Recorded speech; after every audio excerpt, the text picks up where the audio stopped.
football has finally arrived in the first state. For the first time all year, there's a slight chill in the air, which provides an ideal setting for a showdown between two of the CAA's best. This afternoon, the Rhode Island Rams bring their 7-game winning streak to the tub as they'll battle the 7-1 Delaware Blue Hens.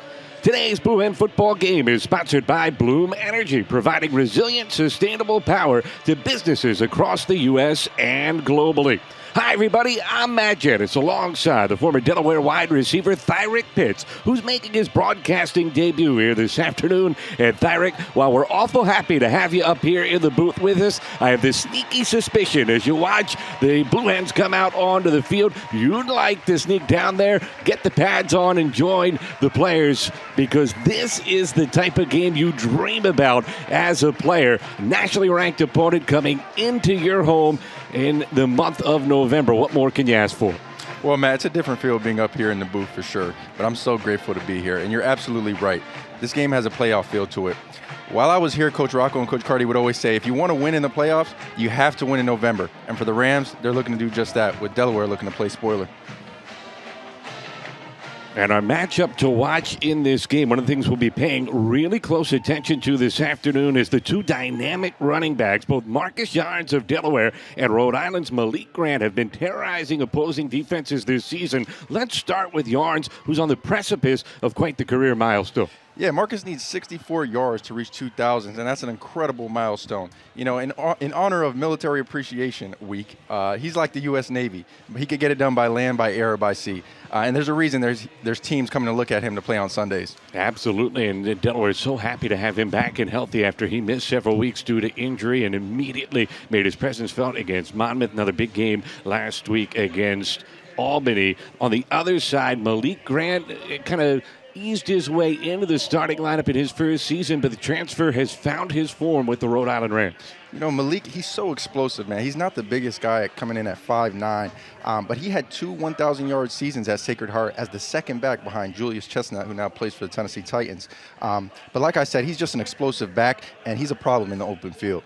Yeah, the confidence continues to grow for the running back, and he has been a catalyst for this Rhode Island offense. The teams and captains coming to midfield as they are preparing for the coin toss. And we will take a look at the CAA standings as Delaware in the midst of its transition to FBS. So the Hens are technically ineligible to win the title this season, but as they say, this is the last dance. So you'll forgive UD fans if they'd like to get bragging rights one final time to go atop the league ledger, and they are still in position.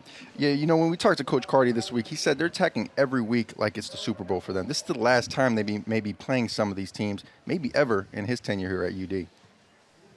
And this is one of those series that dates all the way back to 1922. So certainly a lot of memories in the Delaware and Rhode Island matchups as you see the coin toss unfolding now. Today's weather report is sponsored by Moon Air Services. For out of this world service, MoonAirInc.com. 58 degrees. We mentioned just a little hint of a chill in the air here today. Finally starting to feel like fall, and a little bit of an adjustment for the players after they had been playing in summer-like temperatures all season long.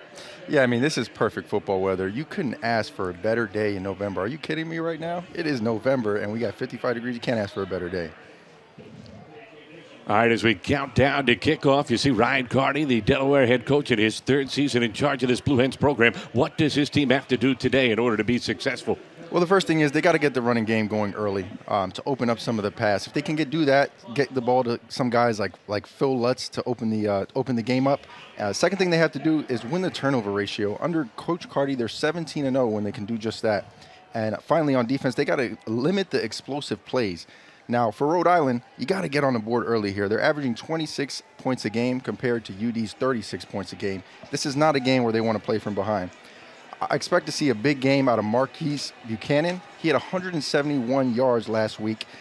But beside from him, they haven't had the passing offense they probably wanted to have. So look for a good big game from him. And finally, you got to contain Marcus Yarns. Make somebody else beat you. I'm pretty sure Coach Fleming will feel all right if they can come away and win this game and keep Marcus from getting in the end zone 4 times. Boy, you sound like old hat at this already. Veteran savvy in the broadcast booth. And it all sounds so easy when you say it that way. We'll see which team can execute their keys better. Delaware won the toss and deferred, so it will be Rhode Island beginning with the football. Nate Reed to kick it off for the Blue Hens. And Deion Silas back to return for the Rams.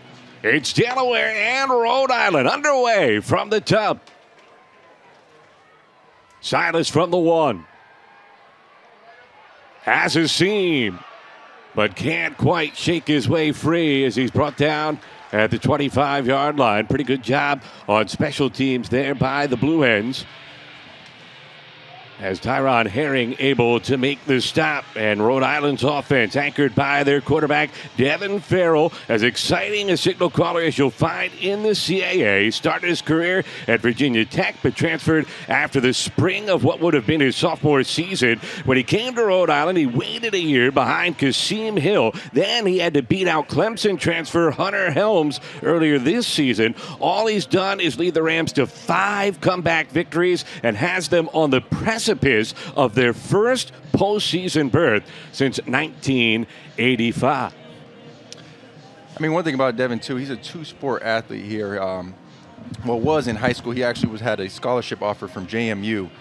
You love to see those 2-sport athletes out here. Not sure if there was a flag down. We have an official conference here.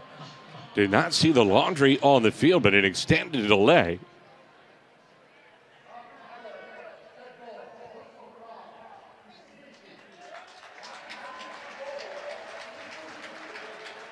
So that's why we didn't see it. It came after the play. It is a dead ball personal foul penalty. They did not give the number of the guilty party. That will not make Jim Fleming, the head coach of the Rams, happy at either the officials or his team. So now a long field for Rhode Island as the Rams will begin way back at their own 13-yard line.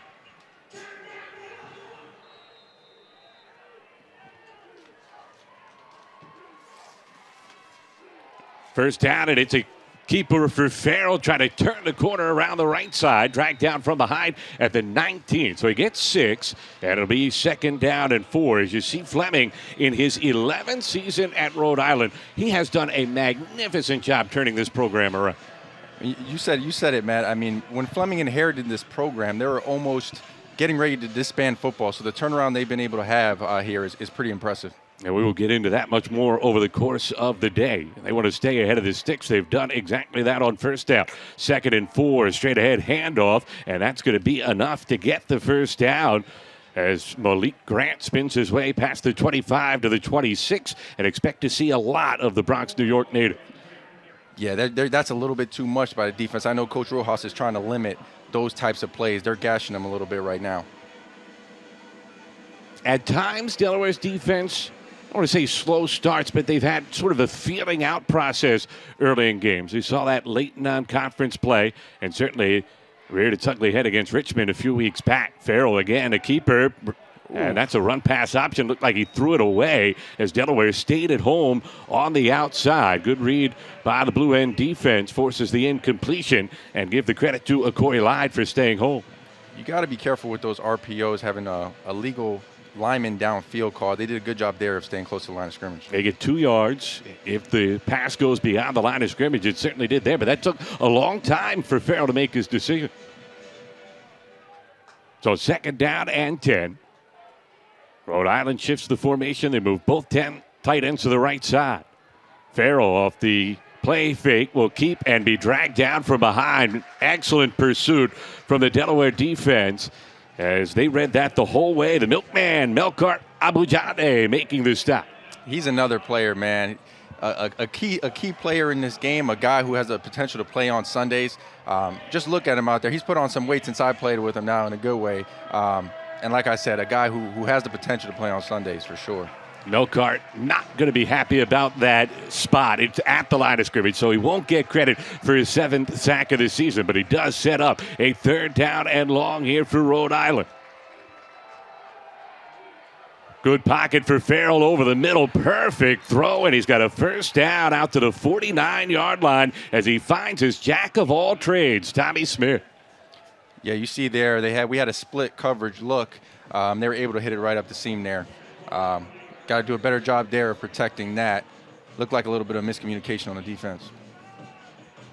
And a good job there by Farrell on the throw. Did not lead his receiver into the safety. Looked like he purposely put that one on the back shoulder. So Rhode Island back in business. 1st and 10. Farrell another keeper. Another RPO as he gets it to the outside. Here's Buchanan, who can be electric in the open field, but showing off the power this time as he moves the pile all the way inside the 40. Give him 12 and a first down. Rhode Island looks efficient right now, man. They're getting the job done. They're hitting the keys that they need to hit. And they're moving the ball on this Delaware defense. One of 21 Rhode Island natives on this URI roster, Marquise Buchanan, who leads them 680 yards receiving on the season last week, over 170 yards through the air as they were able to come back and beat Monmouth. Try to play from in front here this afternoon. Opening drive of the game in Delaware territory. Back to the ground. It's Grant. And he is bottled up and stopped at the line of scrimmage. Yeah, Delaware read that one well that time. They're going to keep pressing that RPO until Delaware can stop them. And Dylan Traynor, who returned after missing a month from injury a couple weeks ago against Albany in the midst of that stop for the Blue Hens. Great to see Traynor back. The 2-year captain, one of the vocal and inspirational leaders of this Delaware defense. It goes for a loss of 1. It'll be 2nd down and 11 here for the Rams. Farrell to the outside. Nicely thrown football caught by Buchanan. And he's out of bounds at the 33. So he gets 7 and sets up a 3rd and manageable 3rd and 4 for URI. This may be 4-down territory here, Matt. I'd be curious to see what URI decides to do if they gain, let's say, 2 yards here. Well, Delaware loves to go for it. Hens have gone for it as much as any team in the country, 26 times on the season. Rhode Island plays it a little closer to the vest, only 11 4th-down attempts. But I agree, where they are on the field, you'd think this might be 2 downs to get to 4 yards. Farrell looked like he was changing the play, alone in the backfield with 4 receivers. Going to take a deep shot towards the end zone, and it's incomplete. A late recovery by the Delaware defense as that one went off the fingertips of Sean Harris. Might have had some help from Hassan Manning Jr. Yeah, and they decided to take a shot there because, like I said, this is going to be 4-down territory. They're going to take the shot and then look to go for it here. Ty Groff, their field goal kicker, his long this season is only 35 yards, so 50 outside of his range. Delaware needs to make sure they're watching the ball here for the hard count. Hard count. Great. This may be a punt here. He stepped way back. Great eyes, Thyrick, as it will be the quick kick that'll roll inside the 10. And Rhode Island will stick to the game plan as they'll play field position. We'll see Delaware's offense take the field for the first time when we return.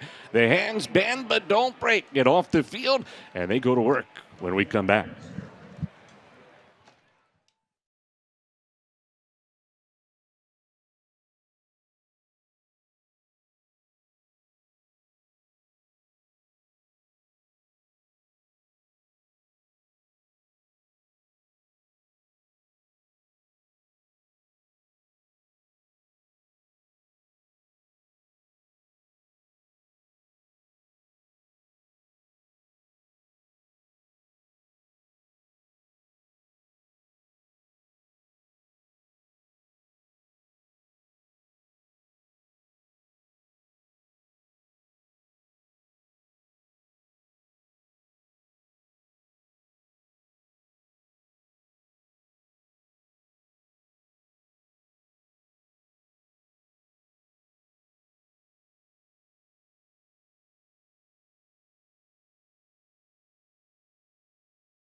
Today's University of Delaware football injury report is sponsored by Christiana Care for the love of health. And here's the big news. Zach Marker and Ryan O'Connor both entering questionable, and it looks like they will both be unable to go. So the starting quarterback today for the Hens will be Nick Minicucci, making his third start of the season. And a smart decision to hand it off to Marcus Yarns, who dances his way out near a first down as he goes for 9. It'll be second down and short.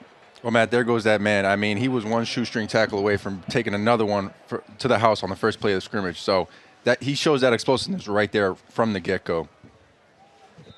Look like a helmet came off for a Blue Hen. So they make a player leave the field, but it'll be second down and 1. You've got the whole repertoire of plays at the disposal of Ryan Carty, the Delaware head coach, who calls the plays for the Blue Hens. Mad scientist of sorts. It's an outside throw and a first down for Delaware. A beautiful move to get a little bit of extra there for Phil Lutz out to the 34. He gets 17 right on his season average. I mean, Phil is a yak machine. That's yards after catch. He is unbelievable with the ball in his hands, and he doesn't get a whole lot of attempts. That's what's really impressive about it, Matt. He does a lot more with the chances he's given. His 33rd grab overall, 18th time this season. He's gone for 15 or more on a catch. So that'll give a young quarterback some confidence as Minicucci back to work on first down. Another handoff, straight ahead run. And there he is. Yarns trying to get past one defender all the way inside the Rhode Island 25. A beautiful run from Marcus Yarns as he goes for 44. And there he is again, Matt. I mean, you see it right there, the explosiveness that comes with this kid, man. He's unbelievable.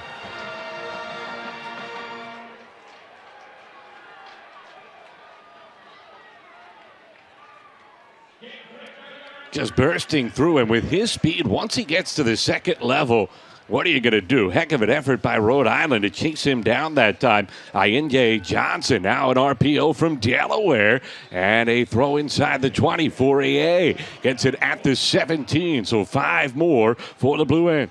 And like you said, that gives a young quarterback so much confidence. I said it from the break. And one of the keys to the game here, they're going to have to get it started on the run, and they're doing just that to start this game. Rhode Island running a lot of bodies in and out between plays. That'll be something to keep an eye on as Delaware will change tempos from time to time and try to catch defenses on switches. Here's Joe Silver in for the first time, and he lowers his shoulder inside the 10. First and goal for Delaware, 8 yards for the junior. And Joe is such a good change of pace back. You got the speed that comes with Yarns and the power that comes with Joe. They're a great 1-2 punch together. And how about Nick Minicucci trying to get in on the block there after he handed it off? He always will, man. That's the type of guy he is. Just protect that shoulder that he hurt a few weeks ago against Sacred Heart. So first and goal for Delaware, trying to take the lead here in the opening quarter. Yarns back into the game, running through a tackle and almost snuck his way in. He'll have to settle for second and goal from the 1. Delaware is rolling right now. They're slicing through that defense. Well, you get the bye week, and all of a sudden you got fresh legs, and it just looks like a much more explosive team right now. Yeah, they have Rhode Island on their heels right now for sure. Right, Carty's saying this week they were worn down. They needed the bye, and Yarns especially back healthy after missing some time with injury. Second down and goal here for UD. Minicucci is going to take it in himself as he fooled the defense on the naked bootleg, and Delaware scores first. Nick is a playmaker, man. He is awesome to watch. He is so fun to watch. Called his own number on that play to take it in himself. What a great play.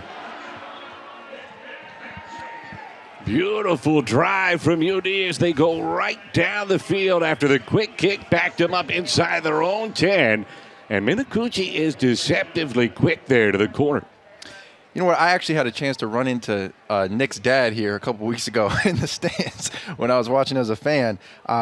And talking to Coach Carty this week, he talked about how much of a playmaker Nick is. Extra point is good. He made plenty of plays on that opening drive. A long march for the Hens as they go 91 yards for the score. Delaware leading Rhode Island 7-0 halfway through the opening quarter. When it comes to your health care, you expect the best. Christiana Care is recognized as one of the world's best hospitals for excellence in quality and safety, outcomes, and patient satisfaction, and is one of the most trusted healthcare brands in the country. So when it comes to your healthcare, trust the best. Expert clinicians, innovative treatment options, compassionate caregivers. And at Christiana Care, we add in something special, love. It's at the heart of everything we do. We are here for you, for the love of your health. The Delaware Department of Labor connects Delaware employers to the qualified employees they're looking for. We create that magic of bringing the perfect employee to the perfect employer. Job seekers are looking for good wages, a future, good benefits, and an opportunity to grow. JobLink is a great tool for employees and employers who are trying to connect. Go to joblink.delaware.gov to find more qualified candidates and instantly upload your job opportunity for free. The Delaware Department of Labor. There is help, there is hope. And here is where you find it. This is the GMC Sierra, powered by the TurboMax engine, with the confidence of 430 pound-feet of best-in-class standard torque. GMC Sierra, it's the truck. Get 0% APR on select 2024 Sierra 1500 models, or get $4,000 purchase cash on this Sierra. We are professional grade GMC. What a drive from Delaware. They go the length of the field to get on the board, leading Rhode Island 7-0. Back at the tub, Matt Janis with Thyrick Pitts, our entire Hens All Access crew. Delaware looking really fresh coming off the bye. What's that do for a player to get a week off at this stage of the season? I mean, you get 2 weeks of film on these opponents, right? You get an extra week of rest. So these guys, they look fresh and well rested, and you can see that on that first drive. Second bye of the season, although the first one was kind of awkward for Delaware. It came way back in week 2, and Ryan Carty said it almost felt like an extension of summer camp. And this will be a touchback yet again. The school record holder in that category, Nate Reed, sends it to the end zone, and Rhode Island will start at their own 25. Let's go back to the touchdown. There's that playmaking ability of Nick Minicucci. You know, I'm just so impressed with Nick, man. For a young guy to come in and take over that starting role, it's hard, man. When you come in there and bullets are flying and you get thrown into the fire like that, and you can see why these guys have rallied around him. Got his first starting nod in the FCS playoffs last year after Delaware lost each of their first 2 string quarterbacks. Marker and O'Connor in the regular season finale against Villanova led Delaware to a 3-touchdown comeback. It was quite impressive. Rhode Island needs a response here. Another RPO. Farrell going to tuck and run and get cut down after a short gain. Only gets 2 out to the 27. Good pursuit from the Blue Hen defense as KT Say can do more than just intercept the ball. Yeah, I mean, as a DB there, right, they make fun of you sometimes that you don't know how to tackle. He made a great tackle there, for sure. He leads the CAA in interceptions. I'm spoken like a guy that's battled with a few DBs in practice before. Brady Rourke goes in motion, movement up front. Delaware pointing at URI, and the officials seem to agree. Yeah, I don't know if you could tell that bias there as a former receiver a little bit. I love my guys on defense, except when I'm playing against them, but... It must be fun when you go through a long camp like that. You're squaring off with somebody day in, day out to find that line. The competitive juices go, but you're still teammates, right? You just get tired of practicing against each other. I need to hit somebody in a different colored jersey for once. So, yeah, for sure. Ordinarily, you might be thinking that way coming out of the buys. That penalty was on Trey Alexander for URI, but Delaware only practiced 1 time during the bye week. Ryan Carty thought it was that important to get his guys some rest and try to recover from all the injuries they've dealt with. Oh, we had broken coverage. Farrell had a lot of time, but he could not find his open target, and down he goes in the backfield as he missed the open target, and Jack Hall takes advantage. Yeah, we had 2 guys there wide open down the field. Looked like a broken coverage on the seam and by the numbers there. I don't know if you saw on the last replay. Maybe we'll see here on replay. It was actually Karika, I beg your pardon. Jack Hall was the one celebrating. Karika was able to drag him down after Hall missed. But you're right. He had a wide open target along the left sideline, and he had lots of time as there's an injured Ram down on the play.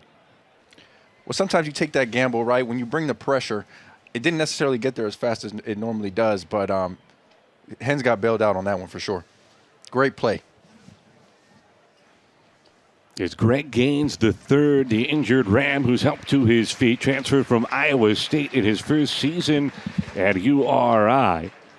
Kid that played 9 games over his 2 years in the Big 12. His Big 12 all-academic performance, somebody that Jim Fleming really high on. Fun talking to Jim Fleming this week. He's a old-school football coach, gruff, tells you the truth, great storyteller.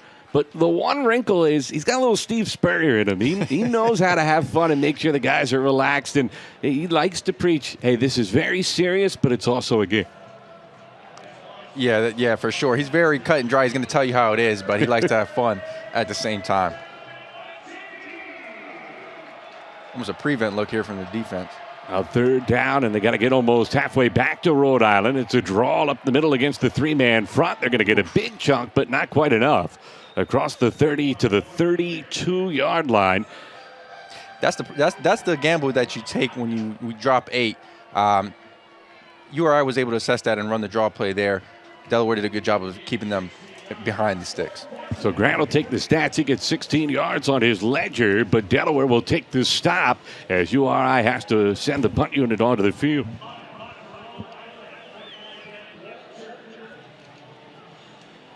So Jake Thaw back to return for Delaware. Kevin Walter to punt it away for Rhode Island. They've had 2 punters get time this year. Walter puts that one nicely in the air, forces the fair catch at the 30. It's a 38-yard punt. More importantly for Rhode Island, no return. But the Rams better find a way to adjust defensively after what we saw from the Delaware offense on its first possession. Yeah, Matt, they're rolling right now. They got, like I said earlier, they got Rhode Island on their heels. Rhode Island's going to need to make some adjustments here or this thing can get out of hand quick. Minicucci back to work. Mentioned his 3rd start this season, although one could not have lasted any shorter than it did against Sacred Heart about a month and a half ago. He made it one play, tried a keeper, got hit in his shoulder, and was injured, had to leave, did not return for almost a month. Here, handing it off, Yarns has been busy early, breaking a couple of tackles before spinning his way for one. That was a lot of work to pick up 1 yard. Yeah, Rhode Island did a good job there of bottling him up. You see, you always got to make the first guy miss, but you see them rallying around the ball, 4 or 5. It's harder to make 4 or 5 guys miss. The Rams have got to have more success on first down. Delaware was consistently ahead of the sticks on that initial drive. So 2nd down and 9. Ball moves in motion. Minicucci looks his direction. And the Michigan transfers got it out past the 35. They'll spot him at the 37. So 6 yards and another 3rd and short for Delaware. You see, when he brings in Jake Thaw like that, you're trying to get a read of the defense, whether it's man or zone. You saw that there was not much movement with the defense. He knew that there would be a zone dropper. Did a great job of finding him there on the quick out route. And that's a really good sign for a young quarterback. Making not only the right decision, but quick decisions. Such an important part of the Ryan Carty offense. Puts a lot on his quarterback's shoulders, and he's had a lot of shoulders to put it on this year. 3 different guys have started multiple games this season. Quick throw to Thaw, and he has to break a tackle to get the first down. He's going to come very close, and it looks like they'll give him the spot at the 40. Thaw knew exactly what he needed. He gets 3 to keep the offense out of the field. When talking to Coach Carty this week, he talked about how Nick is becoming such a better processor, right? He was always a playmaker coming back from high school, being a North Jersey guy, as he said. He's doing a lot better job of processing and making the right play at the right time. High percentage throw there to give himself a fresh set of downs. Play fake to Yards. Steps up, lost the football, and it's taken away. Harold Miles III, the strip sack and recovery, and Rhode Island takes over at the Delaware 35. That was a great play by Harold. I mean, want to see a little bit better ball security there by Nick. He's trying to make a play. Harold went right for the ball, caused a turnover. Game-changing type of play right there. Changed the whole momentum of this first quarter. Oh, I'm sorry. It looked like it might have been one of our players.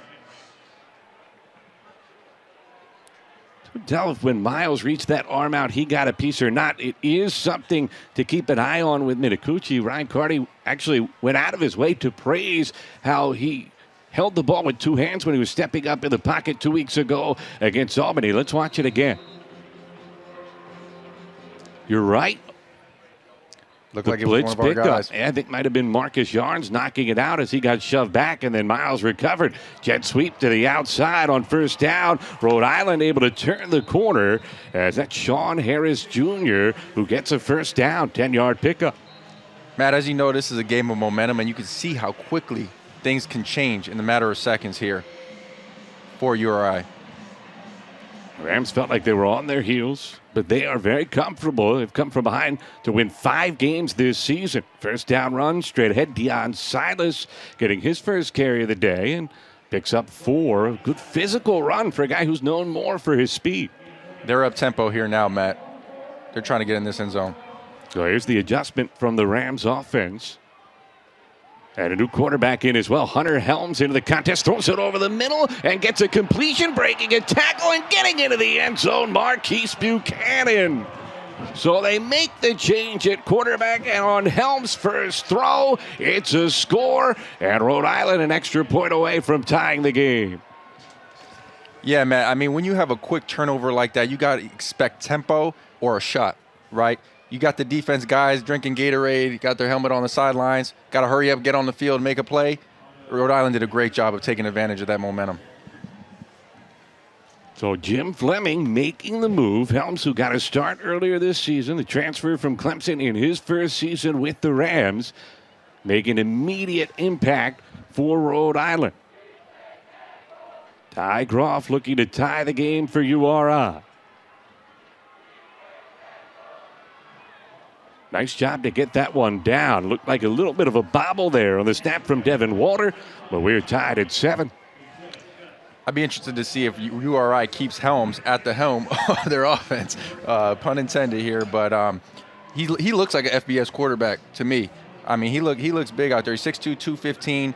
I'd be curious to see if this is just a gadget type of thing or if they decide to keep him there longer after that strike he just threw. Boy, love it. First broadcast, first quarter already. Making your first pun. You are in mid-season form like a KG vet. Hunter Helms is a KG vet. Senior from West Columbia, South Carolina. Kid that is a self-admitted pocket passer. He says, I'll run if I have to, but I'm not going to win many foot races. And he looked awful comfortable standing tall back there in the pocket.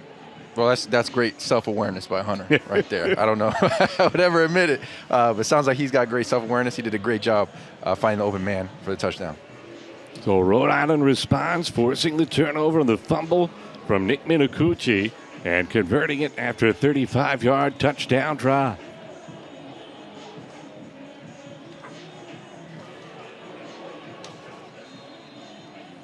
How does Delaware respond to adversity? Their first they face this afternoon.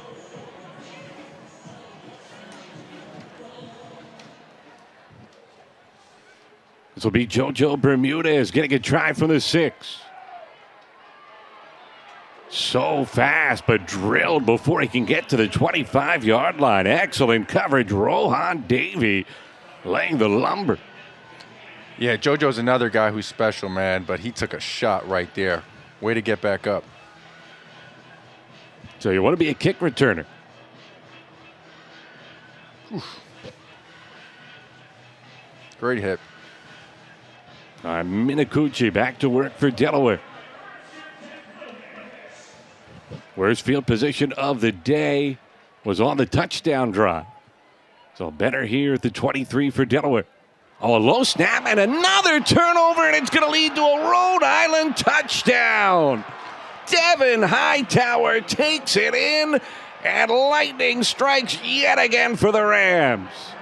Yeah, man. I mean, that is rough right there. You come out of after a huge explosive play by URI, you got a fumble that leads to a touchdown, man. You know, Carty talked about this week the ball being the heart, right? The ball being the heart of the program. They didn't do a great job of doing that there.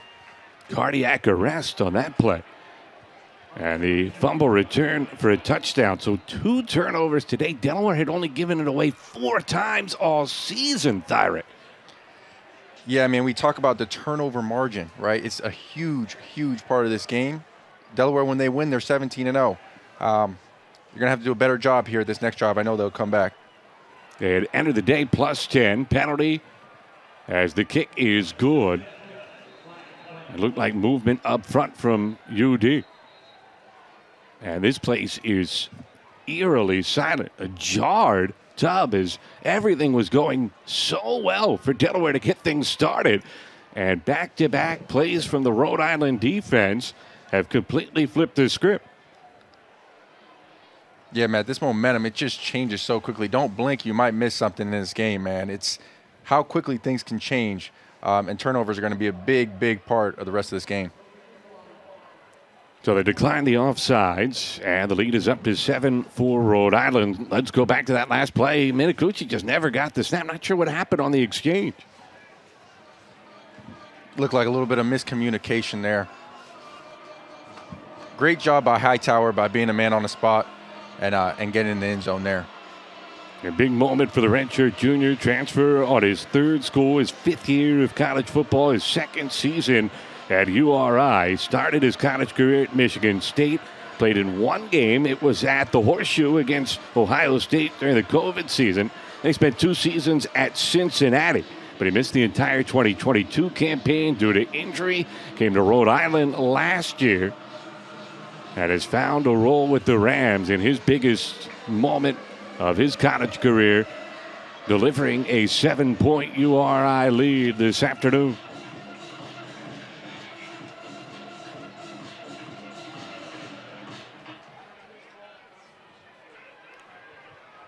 Much shorter kick, dealing with the wind here. And again, excellent coverage from Rhode Island. So they tried the aerial route, extra hang time on that kickoff to give their coverage team a little extra time getting down the field. And they made sledding awful tough for Myson Pollard. This is going to be a big drive for Nick here. How do you respond after 2 fatal turnovers here? It's going to say a lot about him as a player. I know he has up to the challenge. A little condensed set here at the bottom of the screen. 3 receivers bunch that side. And it's going to be Minicucci straight ahead, sliding down near a first down. So how do you get your young quarterback some confidence? Let him use his athleticism. And Nick able to go for 8. And you're right, man. He just got to get back into a rhythm here. You had 2 catastrophic plays in a row. Just get him on the ground, picking up some yards. Great job of sliding to protect himself there. Also staying ahead of the stick certainly will help as well. Silver to his right in the backfield for Delaware. Final minute of this first quarter. Silver gets the carry and is going nowhere. As a matter of fact, he's going to lose a yard as the entire Rhode Island defense got into the backfield. Yeah, he was swarmed there by Rhode Island defense. I'm going to take a look here. He's going off of his key there on number 8. Might have wanted to pull it there, but you got to, once you make the decision, you got to stick with it. Cole Brockwell able to step up and make the stop. One of the unsung heroes of this Rhode Island defense. The guy Jim Fleming said we keep trying to recruit his replacement, and yet he kept getting better every year and turns himself into one of the hearts and soul of the middle of that Rhode Island defense. 3rd down for Delaware. Blitz. Minicucci off his back foot looking for Lutz. Great adjustment to make the catch. And he's inside the 35. Phil Lutz yet again. A gain of 31. Well, there's Dr. Phil for you right there, man. This kid is unbelievable. What a play and what an adjustment to the ball in the air. And what a way to end a electrifying opening quarter. Delaware struck first. Rhode Island answered with 2 scores of their own. And now the Hens moving as we come back for the second quarter in a moment.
Delaware Football on Flow Sports is brought to you by Bloom Energy, providing resilient, sustainable power to businesses across the U.S. and globally. Resilience, the name of the game so far for both teams after Delaware took its initial drive and went the length of the field to get on the board first 7-0. Adversity has found the Blue Hens on back-to-back possessions as URI showed off its mental toughness, forcing 2 turnovers that led to a pair of touchdowns. And now it's UD's turn to try to bounce back as they move the ball into Rhode Island territory thanks to the playmaking ability of Phil Lutz. And as a former wide receiver, you have to love watching that guy work. Yeah, man, he is awesome. As I mentioned earlier, man, he doesn't get a whole lot of opportunities, right? He's not getting 20 targets a game, but when he does, he makes a play. And what a way to make a play there before the end of the first quarter. Let's go back to it right here. Minicucci under pressure. Hightower trying to make another play. And a good job there by Lutz to stay in bounds. Oh, yeah, he had the tightrope there. If he would have stepped out of bounds, he couldn't be the first player to touch the ball. So great awareness there by Phil Lutz, Dr. Phil. And the guy he adjusted on, Ayinde Johnson, has played a lot of football during his college career. The Long Island transfer has been one of the best defensive backs this season for URI. So Delaware getting the better of that battle. And the Blue Hens on the move, trying to draw even as we start this second quarter. Again, now we're in this condensed set here. Bermudez going in motion, comes back. They'll throw it to him in the flat. And that's exactly what Delaware wants, but you got to tip your cap. An excellent open field tackle by Rhode Island's Frederick Millay. Yeah, that's a great tackle there. JoJo in space is a nightmare, man. So that was a great play by URI to be able to contain him, hold him to short game.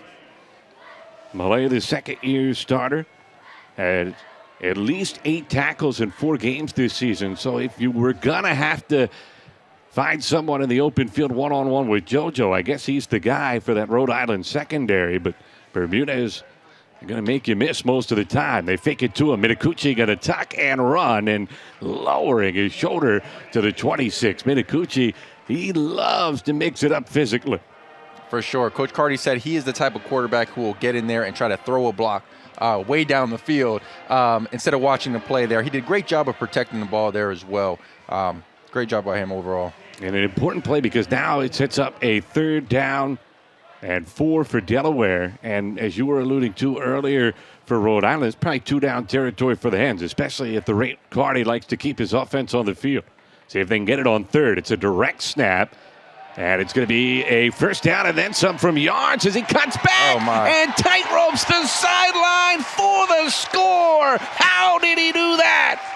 And there he goes again, Matt. I mean, way to tightrope the sideline there and adjust to the play and get in the end zone, man. He's an unbelievable player. And like I said before, he's going to be playing on Sundays.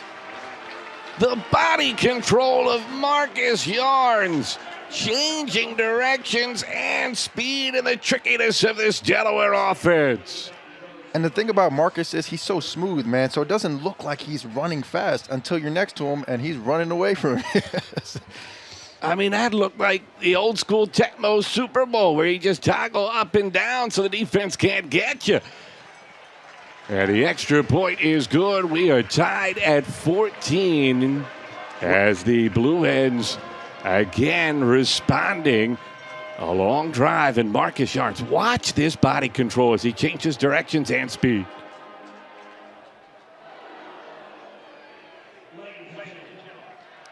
You've been down there before. How hard is it when you're making a move, losing your balance, to not only stay up, but stay in bounds like that? Yeah, it's extremely difficult. You saw he almost slipped there, but he had the body control to stay on his feet. And with that run, Marcus has reached his 2,000-yard career milestone on the ground. What a way to do it. That's certainly a highlight to say. That's where I went over 2K for my Delaware career. And what a career it has been for Marcus Yarns, a kid who last year set out to transform his body. He gained 15 pounds of muscle in the offseason. He did it without sacrificing any speed, even increased his quickness a little bit. It turned him in one of the most dangerous backs in FCS. This spring and summer, he set out to change his mental approach to the game, really hit the books hard. The film was trying to master the playbook and understand everybody's role so he could have a good feel for why a coach was trying to call a play in a certain situation and make sure he was able to execute exactly what they were looking for. Here's Rhode Island on the return, and excellent coverage from Delaware as they're able to pull down Deion Silas as he barely gets out to the 20. And that's Kale Costello there. He's a special teams ace, man. One of my good friends, too, in the program, so I got to give him his shout-out. But what a great tackle. It's amazing you forget how you aren't that far removed from your playing days. And do you miss it? How much? Oh, you always miss the game, for sure. For sure. It's different perspective up here than being on the field, for sure. But you'll always miss the game. First down at 10, Rhode Island. It's a run straight ahead. Grant able to break one tackle, and then on second effort, steamrolls his way out to the 24. Hunter Helms still out there at quarterback for Rhode Island. And actually, check that, was Deion Silas staying in the ball game and getting the first down run for the Rare. And you can see Delaware swarming to the ball there. That just speaks to the momentum again.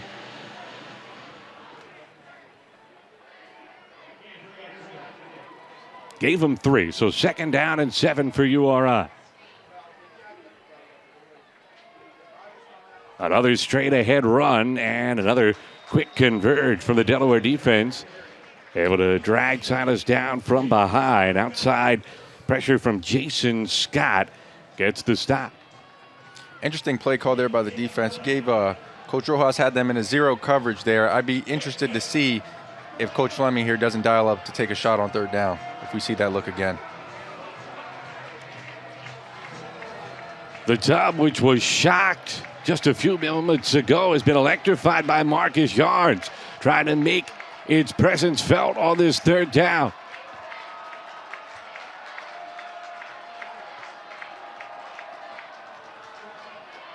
Helms going to go down the field and overshoots his target. Was looking for his speedster, Marquise Buchanan, but too far out in front, and the Delaware defense gets a stop.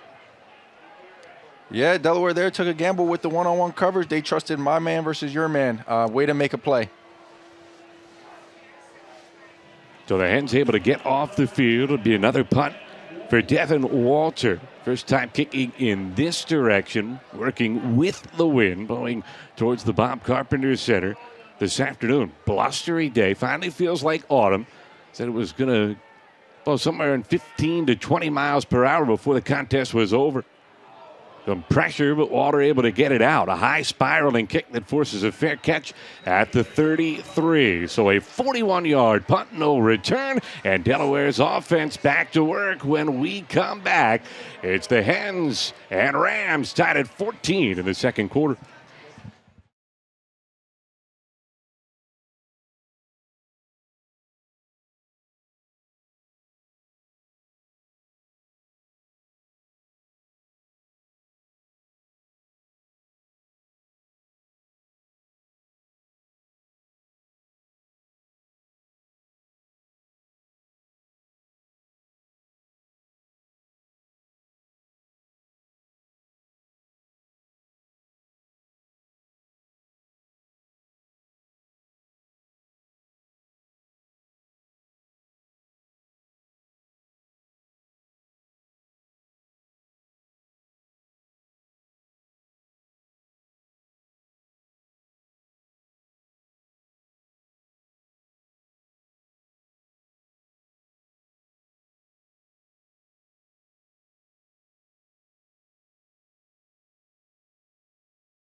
Time now for this afternoon's Star Watch, presented by the 302 Collective from the 302 for the 302. The 302 Collective is launched to provide name, image, and likeness opportunities for Blue End student athletes. Visit us at 302collective.com to learn more about the University of Delaware Athletics Hometown Collective. And the Hens snowballed under. First down in the backfield, being tackled for a loss. Marcus Yarns as he goes to the outside, and the penetration able to cut him down. It'll be second down, and actually with the spot at the 30-13. But Nate Evans, our player of the spotlight today, the transfer from NC State, first season with the Hens, played in 6 games during his time with the Wolfpack, but has made an impact. Wanted to find a home defensively and has here in Delaware. Excellent defense. No, too physical on the outside as we're going to get a pass interference penalty here against URI's Braden Price. Yeah, he got there just a hair too early there. And that's one of the things Evans does really well. He finds the ability to be physical without drawing a lot of laundry.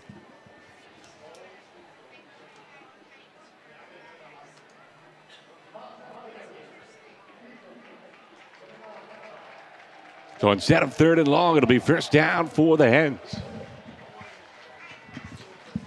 Yeah, speaking on Nate, man, he's a guy from the 757 area down in Virginia Beach. That area is known to put out talent. I mean, you got guys like Michael Vick, Allen Iverson, Percy Harvin, just incredible athletes, and he's one of them to come out of that area. Great player. His family, big part of that list. You mentioned that Evans is one of them. Here's Yarns off the right side, breaking a tackle, and Yarns spins his way into Rhode Island territory. It's been the Marcus Yarns show early, 13 more for the Blue End Star.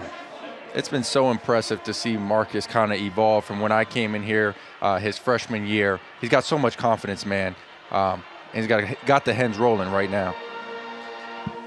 Just to close the book on a point on Evans, his 2 brothers, Levante Taylor and Keontae Jenkins, both played high-level college football. Here's Minakuchi running, flag down behind the play. Minakuchi will go out of bounds at the Rhode Island 20, but the marker not in a good spot for Delaware. Looks like it's going to be a hold here. Looks like it's going to be a hold here for Delaware. It's going to come back. The play is going to come back, but what a run by Nick Minakuchi there.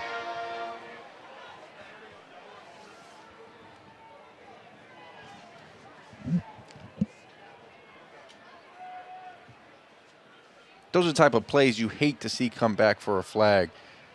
I mean, what an explosive play. Unfortunately, it came back. I guess it was on Anwar here, O'Neal, number 70. They had him for the hold. Sounded like who they called it on. Brock Gingrich was in the vicinity as well, both trying to finish the block. I thought it was O'Neal that pulled him down. Might have been a pick your poison situation for the officials. You'd rather hold than let your quarterback take a hit, but it hurts when he runs for a big gain like that. 27 yards off the board.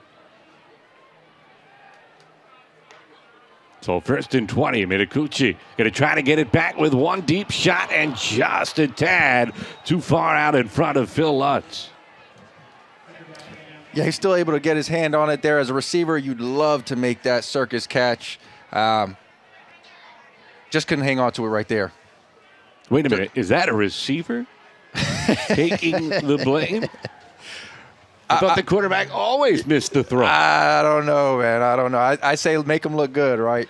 Make them look good in our position. So probably a hair overthrown. I'll give him the benefit of the doubt on that one. That used to drive you nuts, the stereotype of the wide receiver being a diva? Oh, my goodness. I couldn't stand it because I felt like I was another lineman out there, honestly, with how I played. Quick throw to the outside, some room here, and that's Saeed St. Fleur, but it closed quickly. Rhode Island's defense really doing a good job coming to the football in numbers. 2-3 Rams in on every stop. Yeah, they're flying around here, man. They're doing a good job. They're giving up some big plays here and there, but it's bend and don't break for the Rhode Island defense. So third down and 20 here for Delaware. A little confusion on the personnel. Still 15 on the play clock.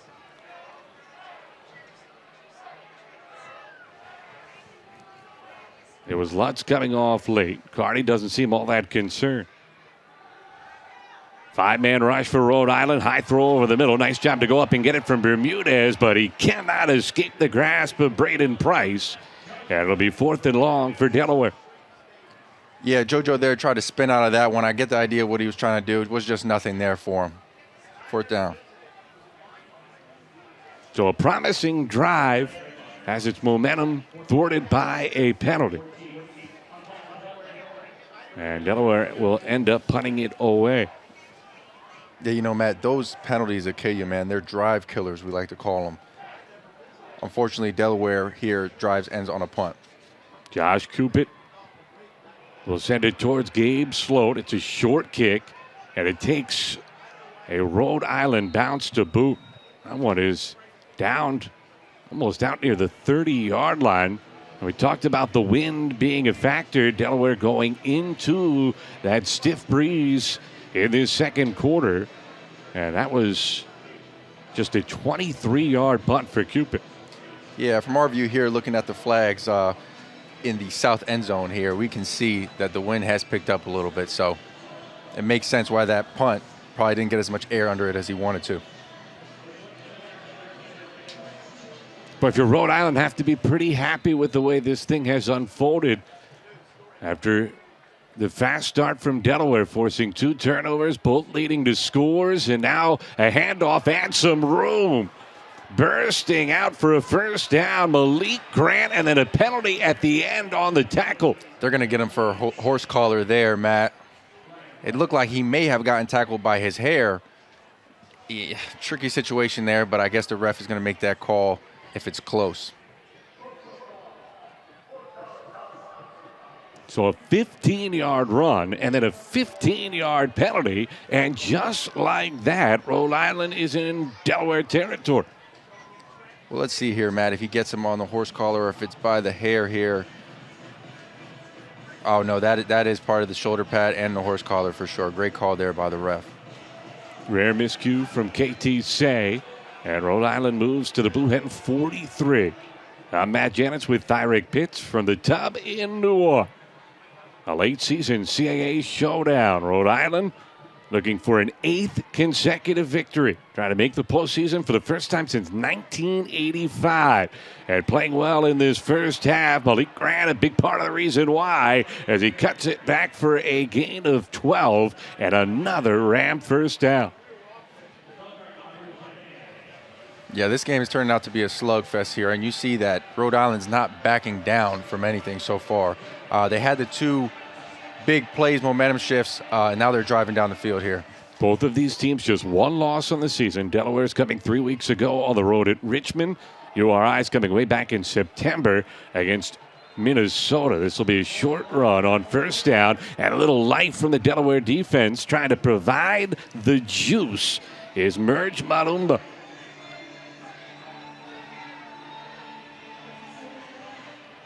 Great play there by Merge.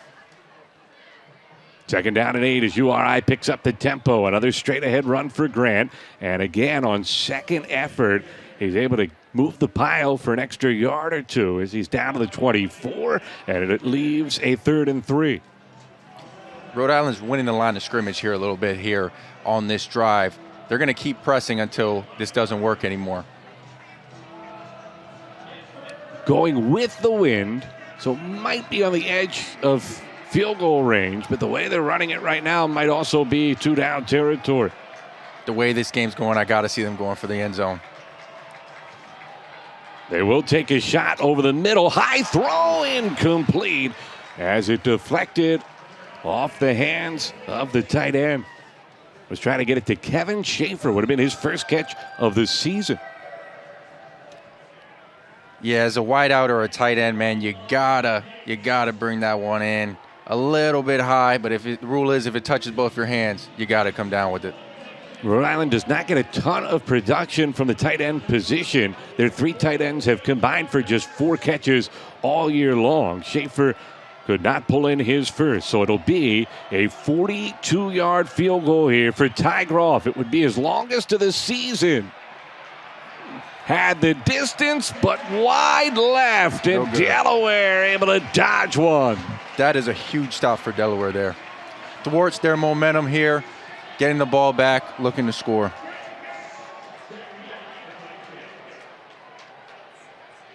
And cheesesteak egg rolls for the fans are always nice. Meet you at Kate's after the game.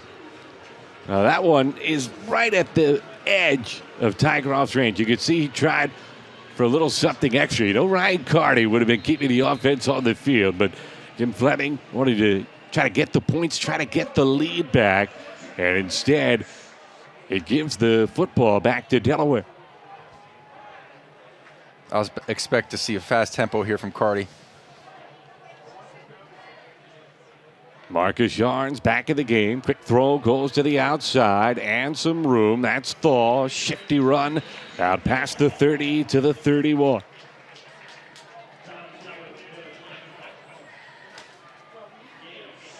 Thaw was Michigan's primary punt returner last year. Probably remember when he had his heart stop in the Rose Bowl, dropping the punt inside his own 5-yard line, but alertly recovering it, lunging out of the end zone to avoid the safety.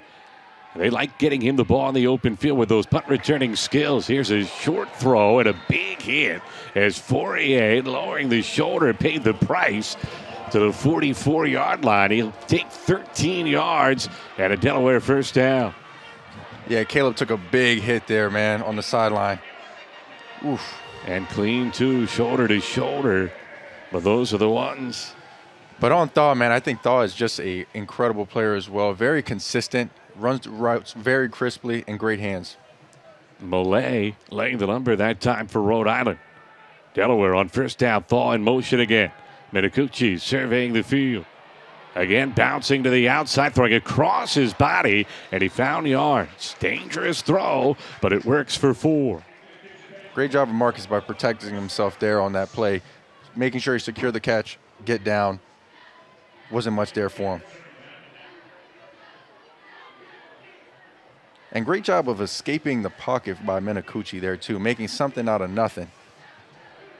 Real impressed with this kid. 2nd down and 6 for Delaware. Back to Yarns, bursting through the middle, and he's near a first down. He'll come up 1 yard shy, and they are feeding Marcus Yarns in this first half as he was dragged down by Devin Hightower. Yeah, man, he's got that big playability. You see it now. He makes a 9-yard run look pretty good. Every time he touches the ball, he can get in the end zone. So they'll look to feed Marcus for the rest of the game here. It's funny. A few weeks ago, that loss to Richmond, Delaware got behind on the scoreboard, and Ryan Carty was lamenting maybe went away from Yarns too soon, and he was able to self-scout and make sure that does not happen again moving forward. Yarns active this afternoon. He's got himself a first down as he's dragged back once he got to the 45-yard line. Another big hit from Devin Hightower, but the Ends will take a fresh set of downs. Yeah, and Coach Carty mentioned there was a nice piece that came out on Marcus this week. Coach Carty mentioned that Marcus was the best player on the field, so you got to get him the ball as much as you can, but make sure he's staying fresh at the same time during the course of the game. The injuries have been such a big part of his story. Broke his leg during the COVID spring season and missed that entire year. Has missed chunks of each of the last 2 seasons, but when he's out there, boy, is he sensational. This is Silver trying to reverse field. That does not work as he was chased down by Sean Pelkison at a loss of 6. Means 2nd and 16 for Delaware. Yeah, Matt, as an O-lineman, you never want to be looking backwards and watching the play there. Definitely didn't win the line of scrimmage there. Not sure anybody got a piece of Pelkison, the Downingtown, PA native, playing not too far from his home, about 45 minutes away, transferred from Georgia Southern in his 3rd season as a Ram. Play fake from Minicucci, off-balance throw to Bermudez, and he spins through 2 tackles and gets back near the original line of scrimmage. It'll be 3rd and 11 after the 5-yard gain. You know, Rhode Island has a lot of guys who are playing with chips on their shoulders. During my course of my career here, I had an offer from Rhode Island and I had an offer from Delaware, and I chose to come to Delaware. I don't know how many people on the UR side had an offer from Delaware, and that's nothing against them. That's just the fact of the matter here. So these guys are coming in here with a chip on their shoulder, ready to prove something. Yeah, you said it was always kind of a chippy matchup during your playing days against the Rams. Coming up on the 2-minute timeout late in this first half. 3rd and long for Minicucci. Clean pocket, throws over the middle, and he's got his target. It's Lutz who lunges, and he'll come up a yard short. It'll be a decision for Ryan Carty. I have a pretty good idea what he'll decide, but he'll get some time to think about it as we have reached the 2-minute timeout, tied at 14. And thanks to that lunge, Delaware facing a 4th and 1. Do you know what a blue hen is? It's prideful, spirited, fiery. A blue hen never backs down from a challenge. And we're there to support them. Delaware Orthopedic Specialist, the official orthopedic partner of University of Delaware Athletics. It's there in his passion to teach and help his students create, and there in helping her students stay focused on a task and get it right. It's also in that moment when she accomplishes a goal she's been working on for weeks, or in that nudge of encouragement that motivates her to learn. Student success in Delaware Public Schools is built on these individual stories happening every day, and it's driven by teachers and education support professionals working together to give every student the attention they need to be successful in life. Hey, grab me one too.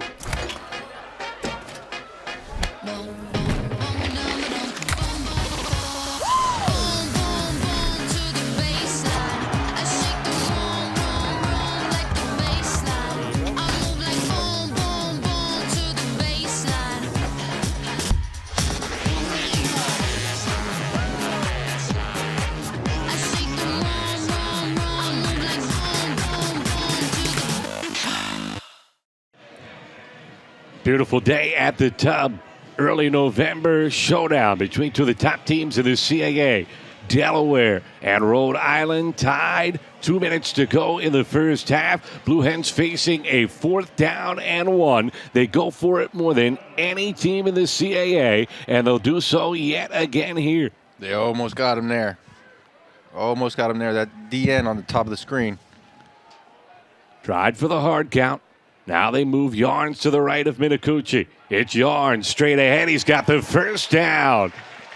What a luxury it is to have Marcus Yarns. When you need anything, he provides it. Yeah, that's easy money there for Marcus.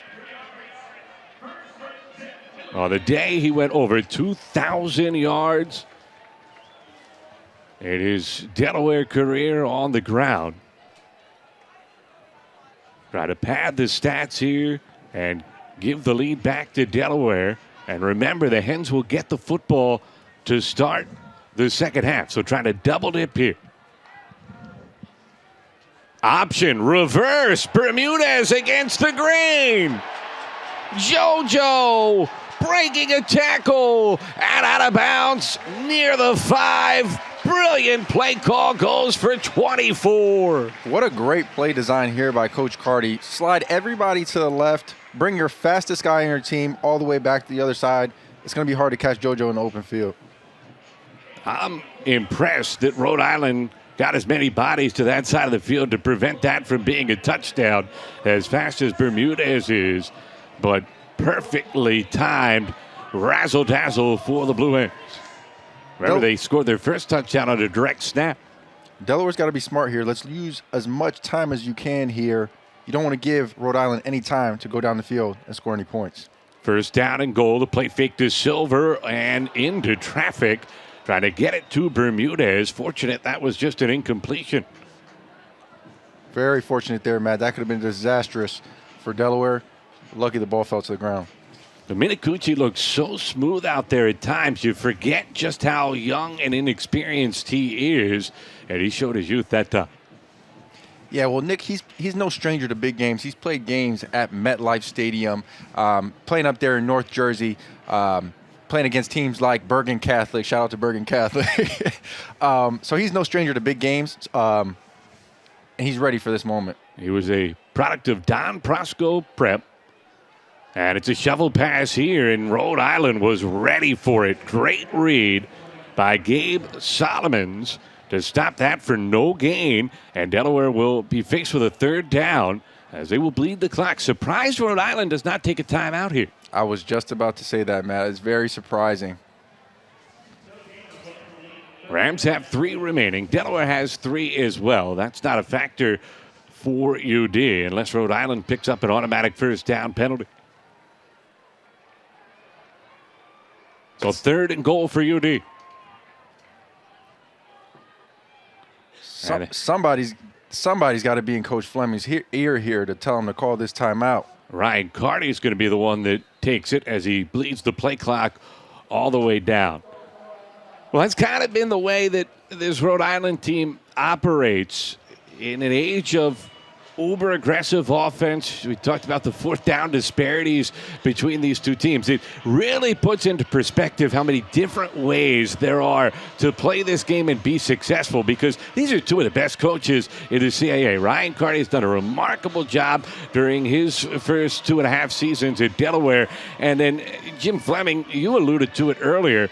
When he arrived at Rhode Island, there were all kinds of rumors that they were going to drop the program.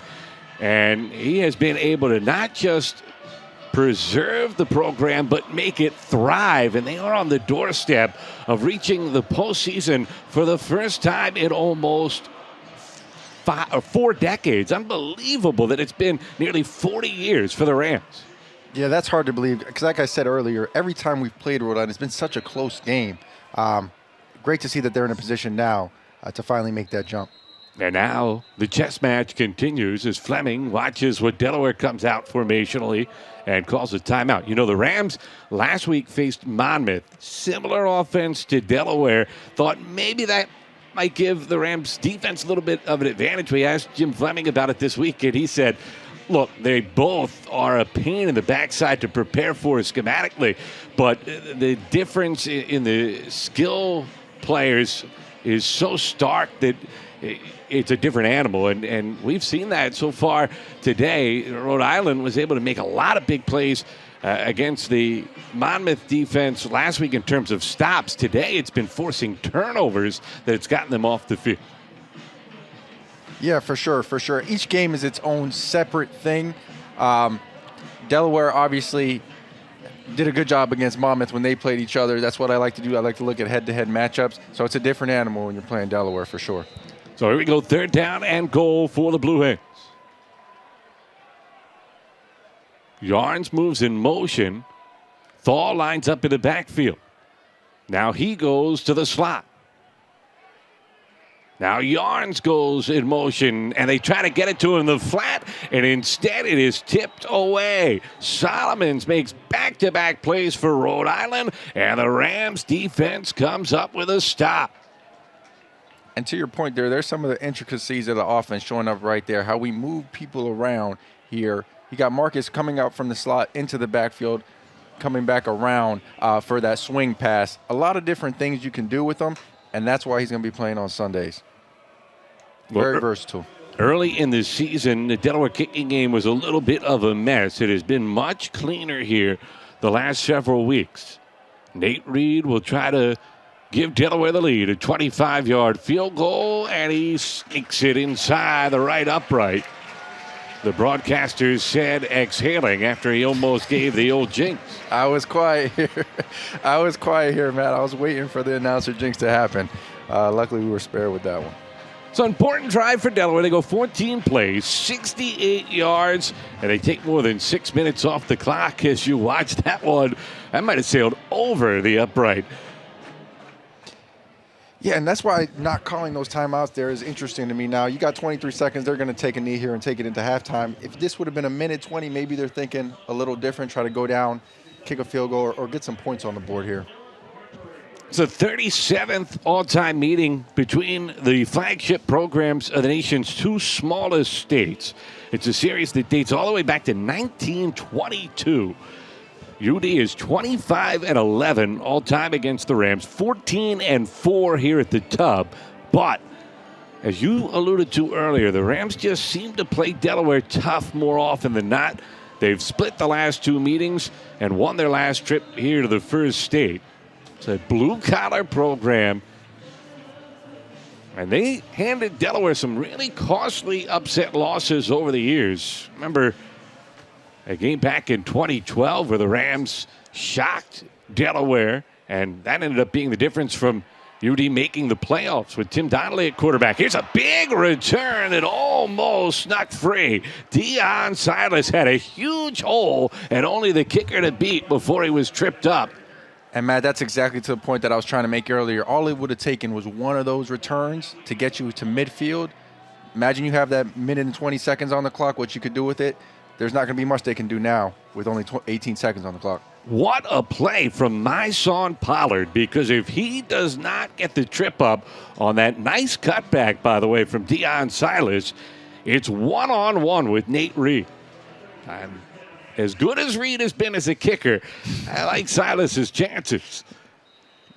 There's the knee, and that will take us to the end of the first half. So it was certainly entertaining the first 30 minutes, seesawing back and forth, but Delaware scores the final 10 points.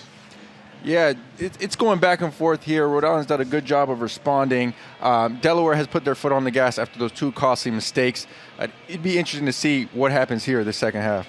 We'll take a break in Newark. Much more to come from the Tub. Delaware on top of the 11th ranked team in the country by 3 after 30 minutes.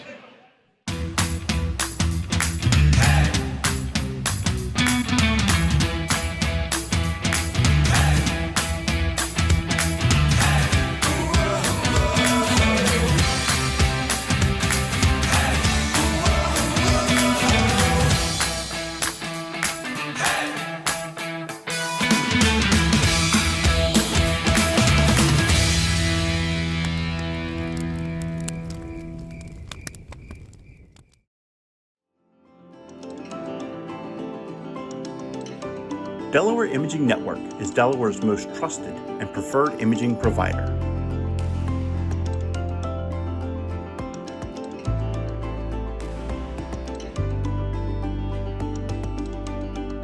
When you need fast, accurate results, trust the team of experts at Delaware Imaging Network.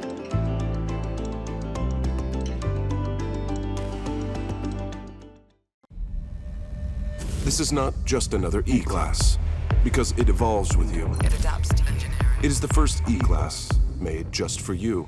For you. This is not just design, because your E-Class, it adapts, it recognizes you, understands you, empowers you, energizes you, feels you.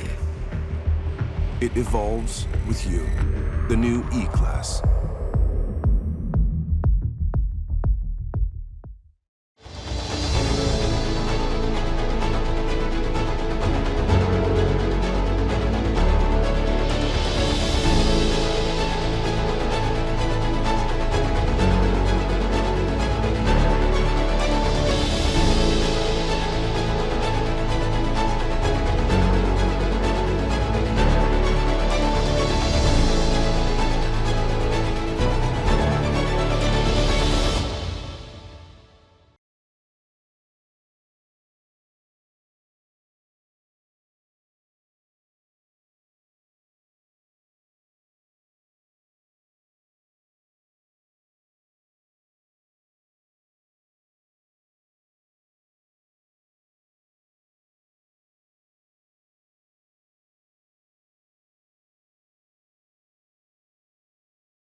CAA football is action-packed.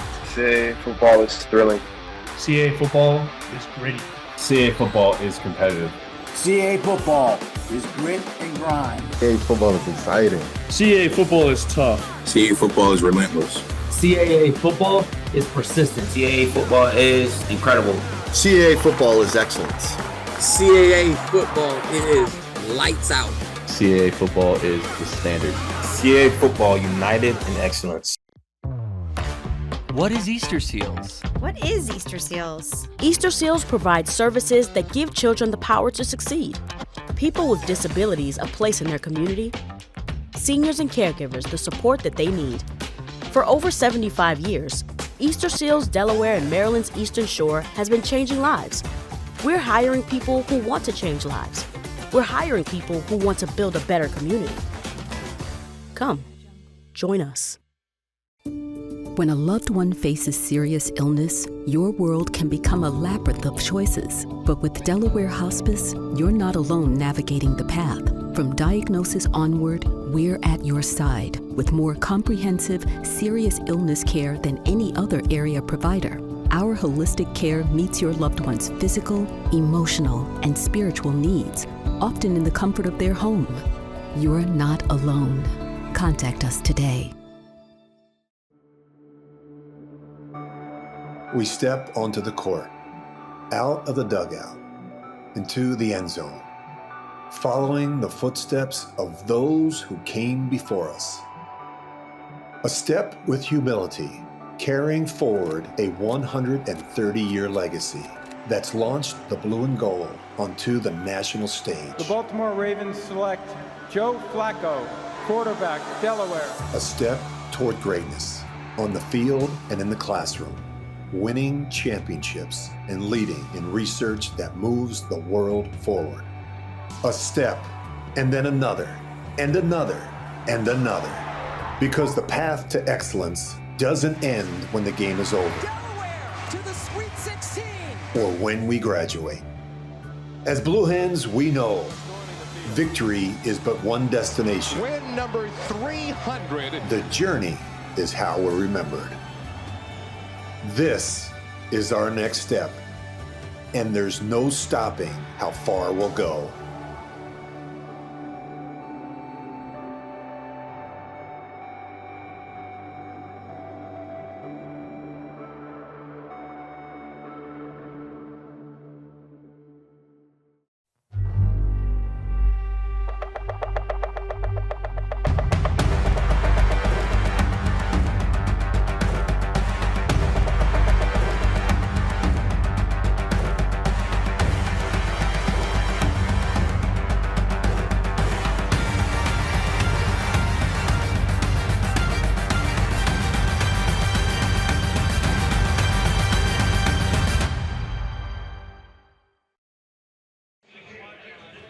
Halftime at the Tub.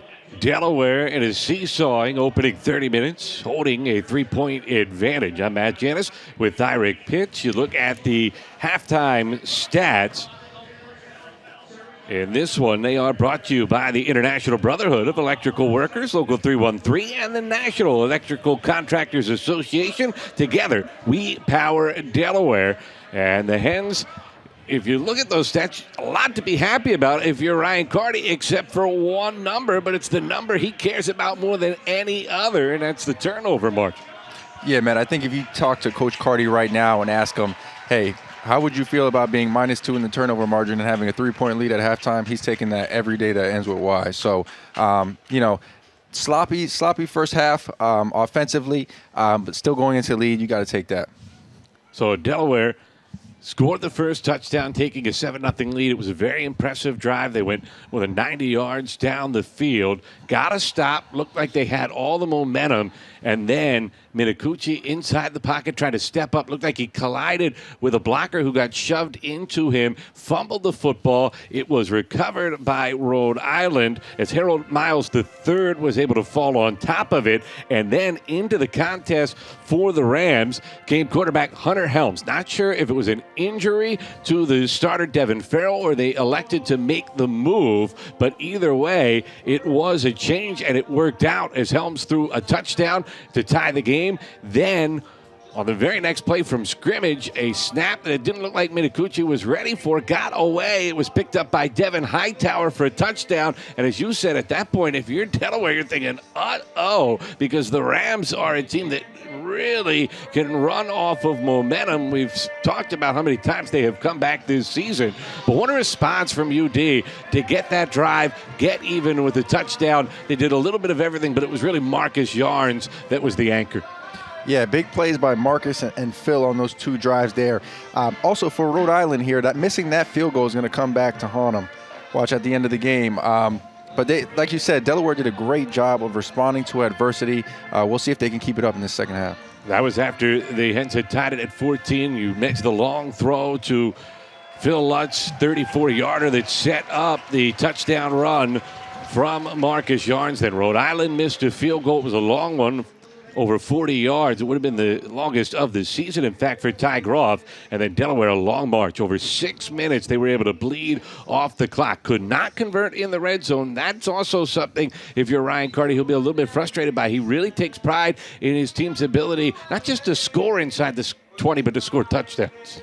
Yeah, man, I mean, you want 7, not 3. You know, I think if it were up to Carty, there would be no special teams out here today. We would just try to go down and score 7-7 for the rest of the game. But, yeah, like you said, they got to do a little bit better job of finishing some of these drives in the second half. Yeah, the Kickers Union of America wants no part of Ryan Carty making the rules of football. That is for sure. But his field goal kicker, Nate Reed, was able to come through and get the field goal to give Delaware the 3-point lead. They are celebrating America and our armed service members right now at the Tub. Delaware on top at intermission. When we return, we'll get started the second half. A showdown between 2 of the best in the CAA. It's Delaware on top of Rhode Island, 17-14.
We promised you a good one. We have not disappointed. Very entertaining opening 30 minutes on an absolutely gorgeous day here at the Nelson Athletic Complex.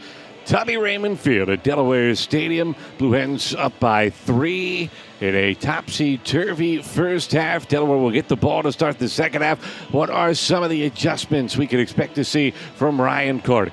Yeah, I think for Delaware right now, they got to play a lot cleaner game. I mean, they're enjoying this 3-point lead, but the luck's going to run out at some point with this -2 turnover margin. For URI, I want to see some of them get their pass game involved. Let's see Marquise Buchanan get involved in this game a little bit. He's a big factor in this game. They're going to need him in this second half if they want to come back. They had him on a deep shot. Helms overthrew him in that second quarter. I think that's a good call. We'll see if the Rams can get things going. It'll be Delaware first, and Jake Thal back to return a kick here for UD alongside JoJo Bermudez.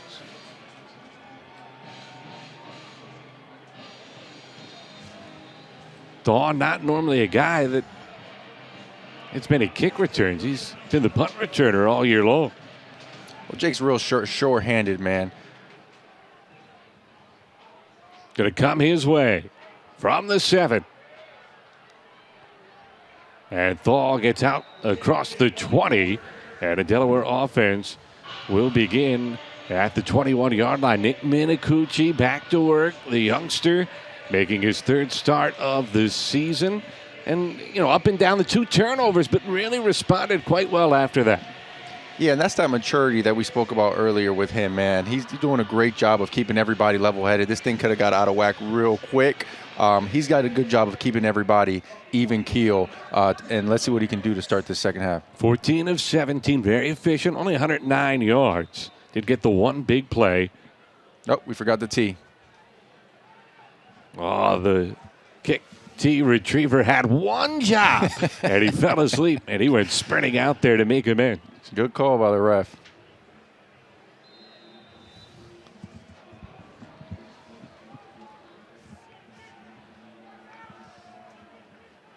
Back to the ground game. Yarns trying to make a man miss. Can't quite do it. Still, nice pickup as he gets 6 on first down before Emmanuel Gomes makes the stop. And Marcus is averaging 6 yards a carry on the season, so that's just right up to par of what he's been doing this year. That's not a bad average to have, 6 yards every time you touch the ball. I think Cardi will take that for sure. You add it up. Going to be a first down pretty consistently. There goes Lutz in motion. Trying to get him free. One-on-one here. Man-to-man coverage instead over the middle. Too high for Fourier. Well, we were on the same page there. I thought he might take the shot to the outside.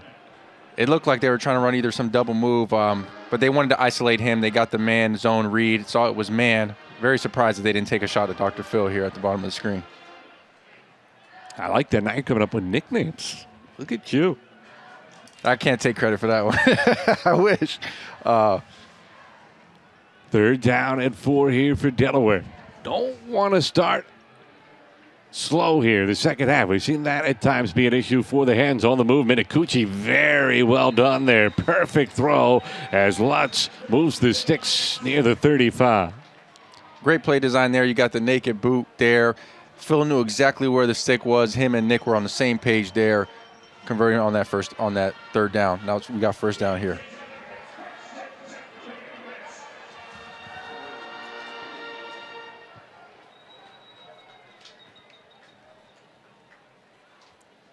It'd be an issue with a Rhode Island player. It is. Wesley Neal was trying to grit through it and then decided he was going to take a knee.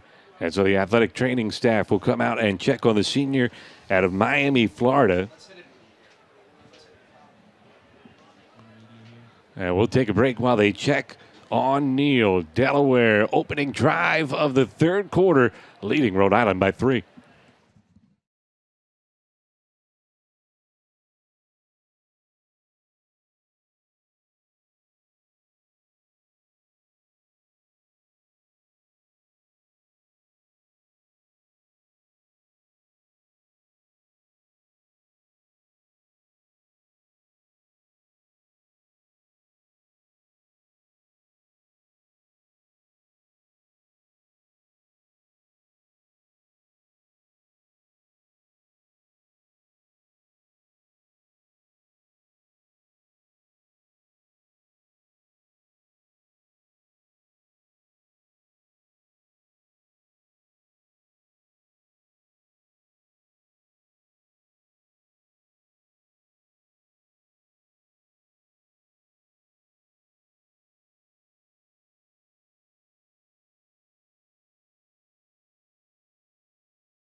This afternoon's Impact Leader is presented by Easter Seals. Easter Seals gives children the power to succeed, people with disabilities a place in their community, and seniors and caregivers the support they need. Easter Seals changes lives, and we are hiring people who want to change lives. Join the team.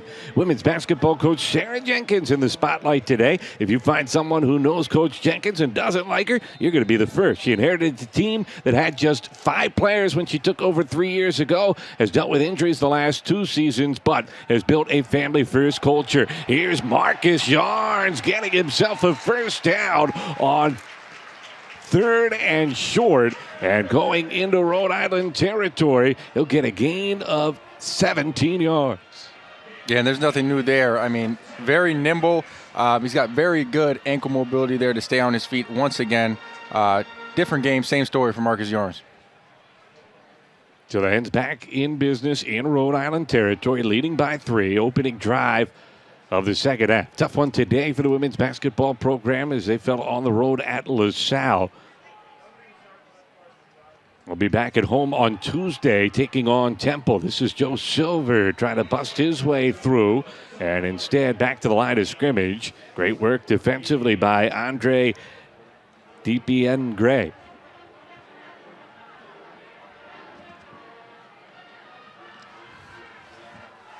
Got some assistance from A.J. Pena. Pena actually cleaned it up. He has been a force in the backfield this season, among the league leaders in tackles for loss and closing in on the program record in that category. Top 5 all-time among Ram defenders. Straight ahead run on 2nd down. And that'll be a short pickup. And back to Pena, I mean, he's what you want to see out of the prototypical old-school linebacker at 6'2", 245. 55 tackles on the season, 14 and a half tackles for loss and 8 sacks. He's a disruptor on their defensive front. Quincy Watson got that carry. It'll be 3rd down and 7 for Delaware. Watson checks out. They bring the other 2 backs in. It'll be Silver and Yarns on either side of Minicucci. Delaware needs the Rams 38 for a first down, and a flag goes down as the Hens moved on the outside. JoJo Bermudez.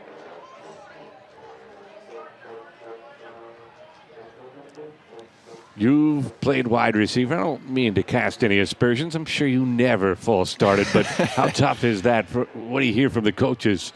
It's tough as a receiver because we're not listening to the snap count, right? We're watching the ball, so it's a cardinal sin if you're going off sides. I mean, that means you're getting caught in the verbiage when you really should just be looking at the ball. He's going to hear an earful from Coach for sure. That won't be fun on film. It would help if they could get the first down here on 3rd and long. Jakari Kelly checks in for Delaware. Minicucci looking right side, goes for 4A, too high, and incomplete. Yeah, Delaware looking for the flag there on the sidelines. I don't know. I think the ref did a good job of letting them play there. Tapina Gray on the coverage for Rhode Island. And the Hens will have to punt. Watch it again. Pressure made Minicucci throw that one maybe a little sooner than he would have wanted. Couldn't survey his options. Didn't have much with 4A there along the sideline. Punter here offset a little bit.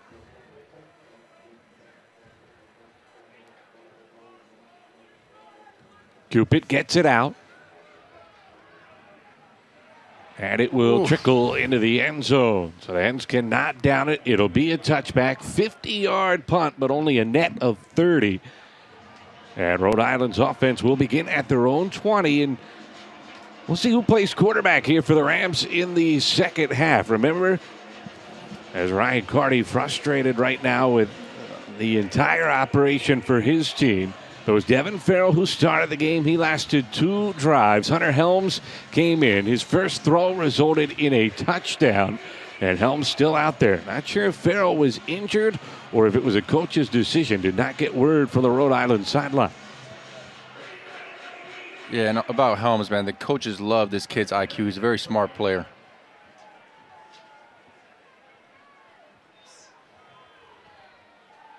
First down handoff, Delaware in the backfield and just nowhere to go. The Hens going to tackle for a loss. Merge Malumba led the charge. and no chance whatsoever for Malik Grant.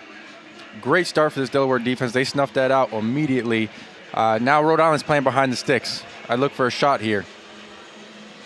The initial penetration came from Carica, and then Malumba made the hit. And second down and 16 for Rhode Island.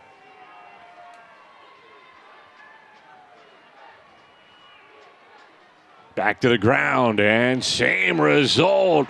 Delaware's defensive line just feasting right now, winning their one-on-ones and getting all kinds of penetration. Yeah, they decided to play it safe there, trying to get back some of that lost yardage. Unfortunately, net gain of 0. Now they're looking at 3rd and a mile. Gavin Mole has really come on. He made the initial hit, the sophomore from Bethel Park, PA, up to 55 tackles now in the season. He is tops on the team.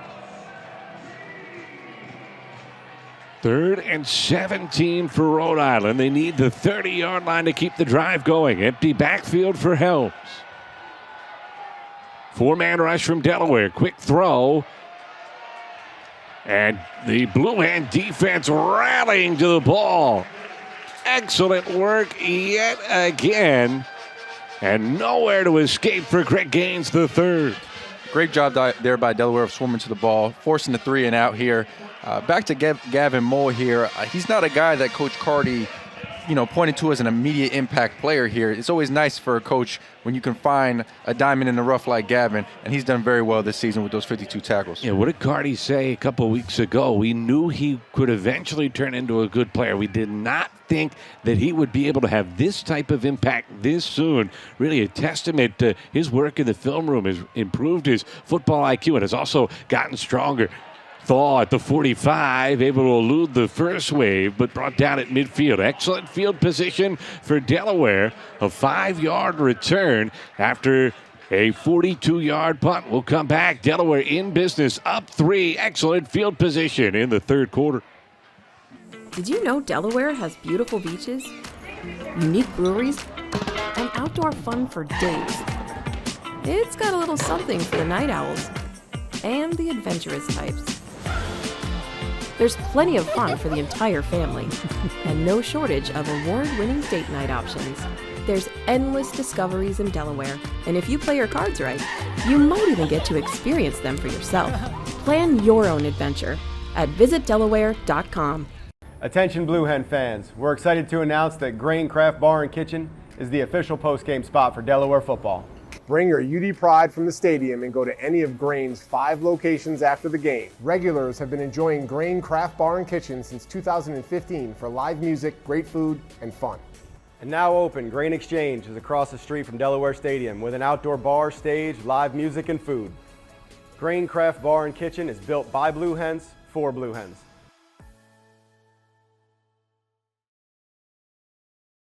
Why choose Del One? 1 out of every 11 Delaware residents is a part of the Del One family. Rooted in Delaware, community-driven, Del One strives to be an active part of Delaware neighborhoods and organizations. To this day, the Del One Foundation has raised hundreds of thousands of dollars for countless local charities, and our commitment continues. Choose Del One, and let's grow together. Delaware's defense does the job.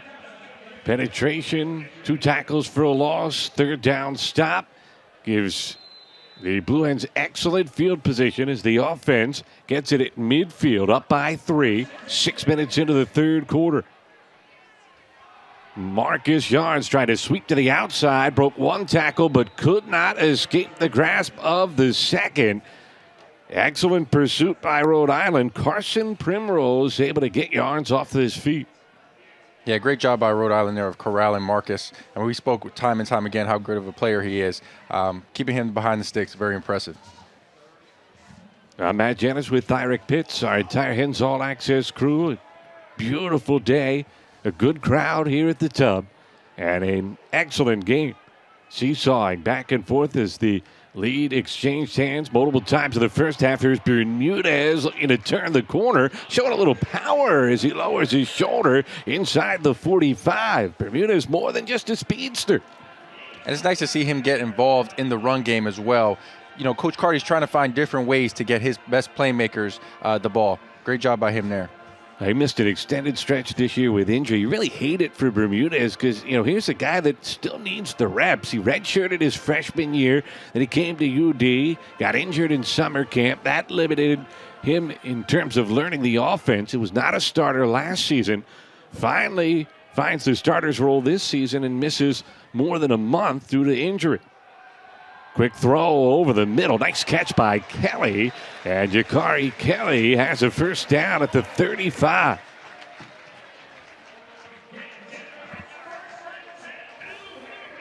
Actually, Nicholas LeBoy, beg your pardon, making the grab and the hands catch. You have to love to see that as a receiver. Yeah, that's how you want to do it as a receiver. Catch, a hands catch away from the body and then tuck it.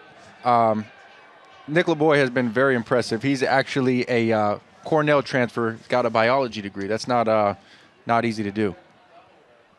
I couldn't have done that in my wildest dreams. Play fake. Mitakuchi has some time. Going to roll to his right. Hoping someone will come open. Threw it in the vicinity of two receivers. Good effort from Thaw, but he could not bring it in. Yeah, that there was a scramble drill there. You want to see one of the guys go upfield there and somebody else come back to the ball. I know Coach Carty's going to harp on that.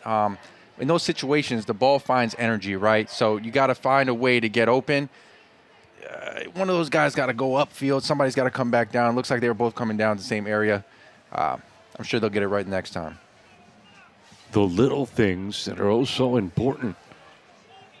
Yarn straight ahead. Got a big hole, burst through, and spins for a first down at the 24. It happens that fast. 11 yards for Marcus Yarns. It almost looked like Nick didn't want to let the ball go there. Good decision ultimately picking up the first down there. A block up front from Bradley Anyanabu. Is moving bodies out of the way for Yarns, who went over the 2,000 career yard mark on the ground in the first half. Mitakuchi looking to the outside, goes back to LeBoy, and he's got it at the 17. So a busy drive for Nicholas LeBoy, and it'll be second down and about 4. And that's a great catch. It doesn't look like much off first look, but to corral that in with the defender draped all over you, set you up for second and short here. Mitakuchi going to take a shot to the end zone, and it is ripped away at the last instance. Oh, he looked like he had it there. You got to bring that one in. Great play by the defender there. Max Patterson had it in his grasp, but it was jarred free. Braden Price, what a play. Yeah, that was a great play by Braden there. He didn't want to end up on You Got Moss this Sunday, so great job of breaking that up. Oh, he saw Randy's son play here a few weeks ago for the Maine Black Bears. Delaware did a good job containing him. But the Hens contained that time. Back to Yarns. The physical run got just enough. Needed 4 on third down. Got exactly that.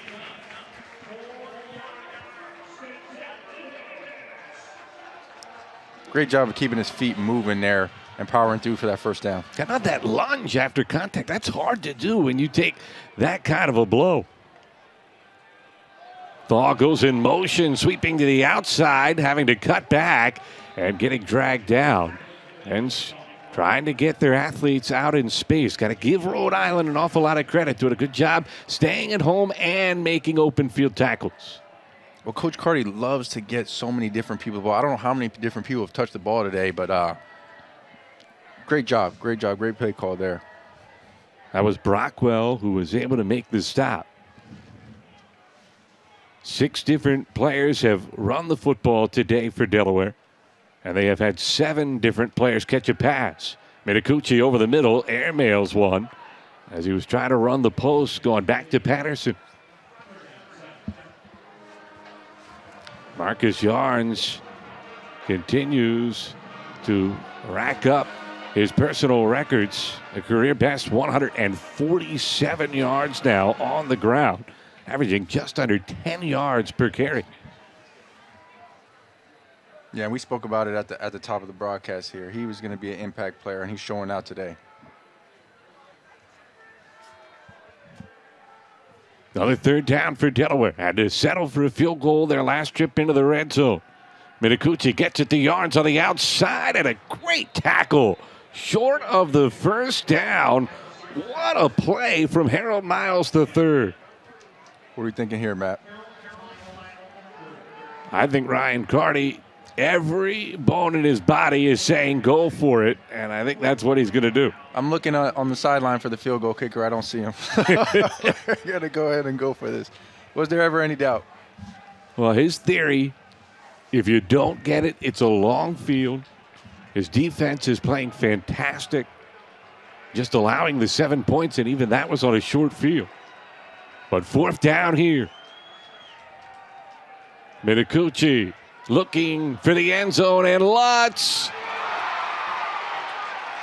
What a catch. Touchdown! What a grab! Phil Lutz! That was Jake Thaw there.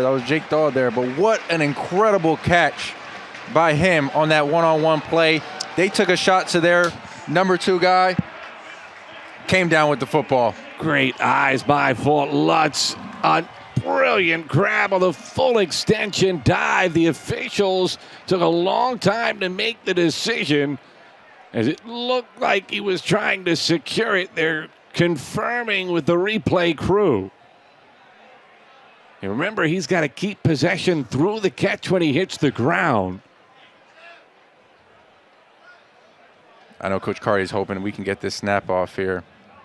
Well, the CAA official is out as they look at it. They have not made the official announcement that it is under review. At this point, you might as well, and they will take a peek.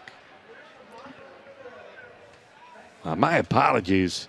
Normally in that spot, you're looking for Lutz, but it was Thaw in the back corner, and it's going to be a matter of when he comes down, does he keep this one through the ground? It looked like there might have been a bit of bobble. Let's watch.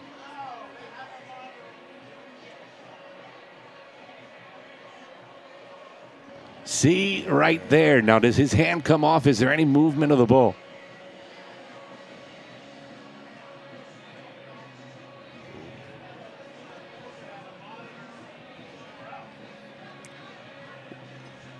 Well, good news for Thaw here. It was called a touchdown on the field. As you know, we're going to have conclusive evidence to overturn this play. I do see a little bit of a bobble, but I think it go either way here. That's the thing. It has to be definitive, but as he lands, the catch is clean. Remarkable grab that he was able to bring it down, but as his body is coming down out of bounds, if that football moves at all, that's not completing the catch, and because he's making contact with the sideline, it would be incomplete. So what a difference this decision will make. And what guts there to throw that shot on fourth down, just believing that your guy is better than the defender.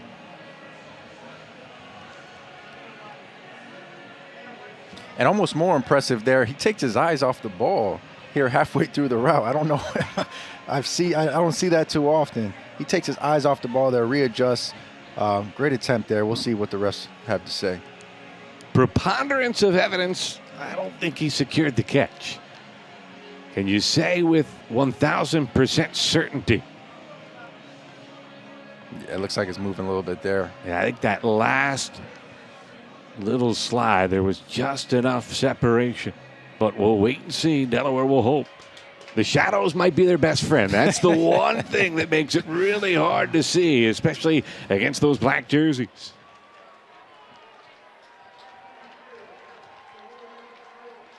All right, a touchdown for Delaware as the ruling stands. Not enough to overturn it there. What a play. What guts by Nick Minicucci there to give your guy a shot and way to come down with it by Jake Thaw. What a catch by Thaw. Unbelievable. And those are the types of plays you have to make in this kind of game, right? You got to get your playmakers the ball in these types of situations. So now a chance to extend the lead to 10 for UD.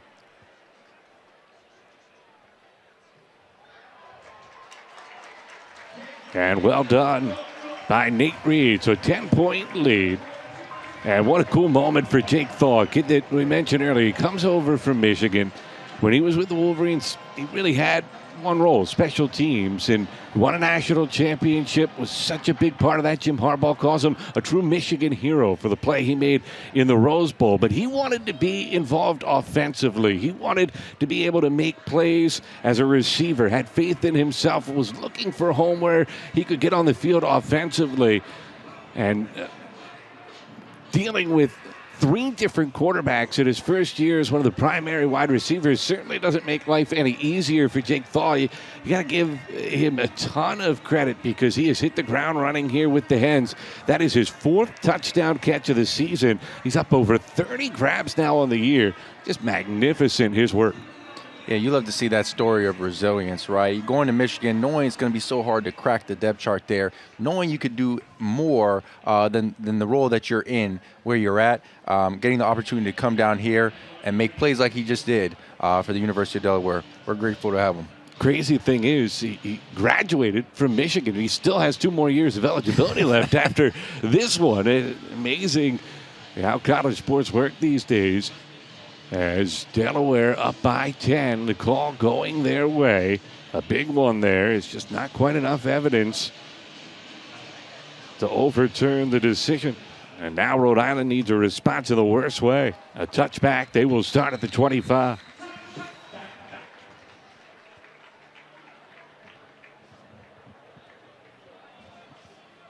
So what do the Rams do offensively since that touchdown pass after the turnover that got them on the board? They have been really unable to get any sort of consistent success going on the ground or through the air. You mentioned it at halftime. They've got to find something in terms of a passing attack. Their 2 quarterbacks are combined 4 of 8. Yeah, like we mentioned at the top, I mean, this is a team that averages 26 points a game. They do not want to be playing from behind.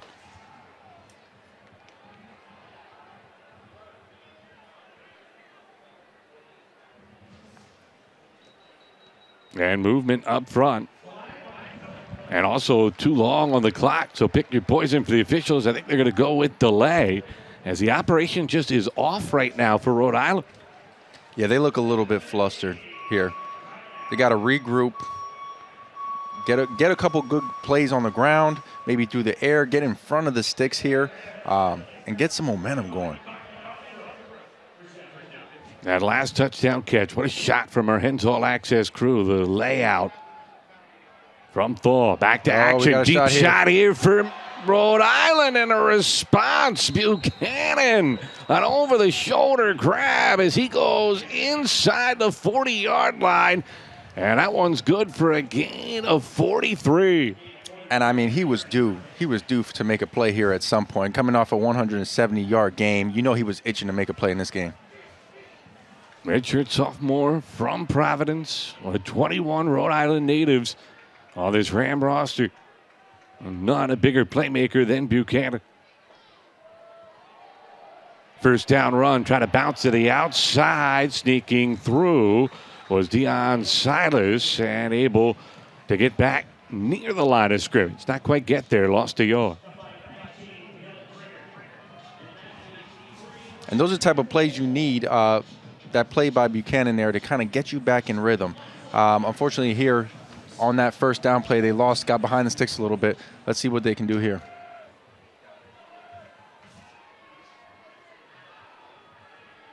Rourke goes in motion for the Rams. Helms shoots one over the middle. Again, Buchanan. This time he can't hold on. That's when you're going back to the huddle saying the sun was in my eye. That's the only excuse on that one. You gotta make that play there. Would have put them in great position. Maybe could have scored, break a tackle or two. But let's look at it here. Oh, just took his eyes off it. He was looking to take it to the end zone. He had a big drop last week against Monmouth, but Jim Fleming said really proud of the way he bounced back, made huge catches down the stretch. They're going to need him if they want a second half comeback here today. He goes in motion. And to the seam A leaping grab. Omari Walker able to bring it in at the 15, 23 on 3rd and 11. Way to respond there by Rhode Island. What a grab. You know, Matt, there's a couple plays in every game, 5 or 6 plays that decide which way the game's going to go. This may have been one of those plays. It was certainly a must-convert situation for Rhode Island. Now they're in business inside the red zone. Quick throw outside, back to Buchanan.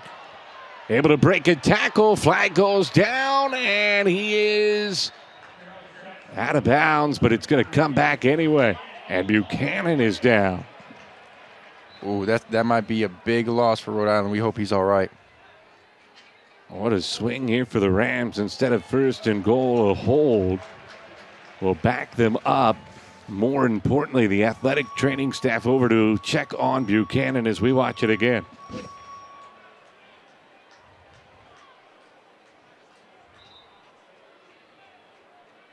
He might have scored there. Sure, if he twisted his ankle on the way down or what happened. The hold against Omari Walker.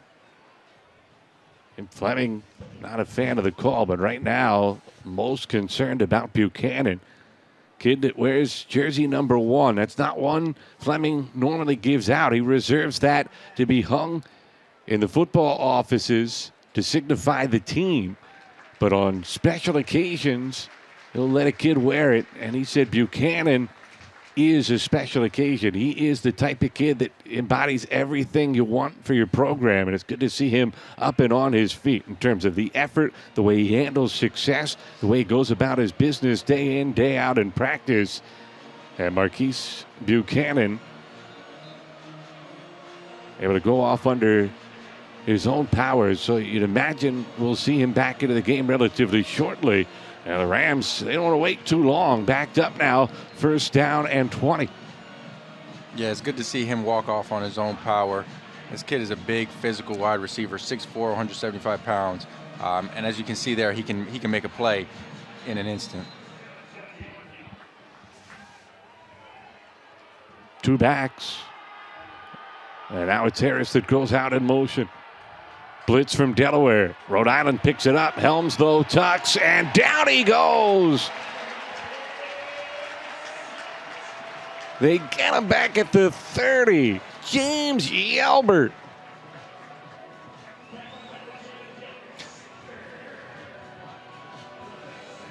Great play there by James. I mean, he's the transfer from Iowa Central Community College in his 2nd season here with the Hens. First state native, grew up in Wilmington. And making a play when Delaware needed it. And now Rhode Island, its own worst enemy, going to back up. Can't afford to make those type of mental errors at this point in the game. You're already looking at 2nd and a mile. There's one thing that the Rams have been able to avoid. Turnovers have been a problem for Rhode Island at times this year, but penalties, they've been a pretty clean team. And yet today, the penalties have been ill-timed, to say the least. They've killed some drives and now have them behind the sticks here. They want to make sure they can at least get a field goal and make it a 1-possession game. 2nd and 30. Low throw. Was it dug out? No, near the sideline.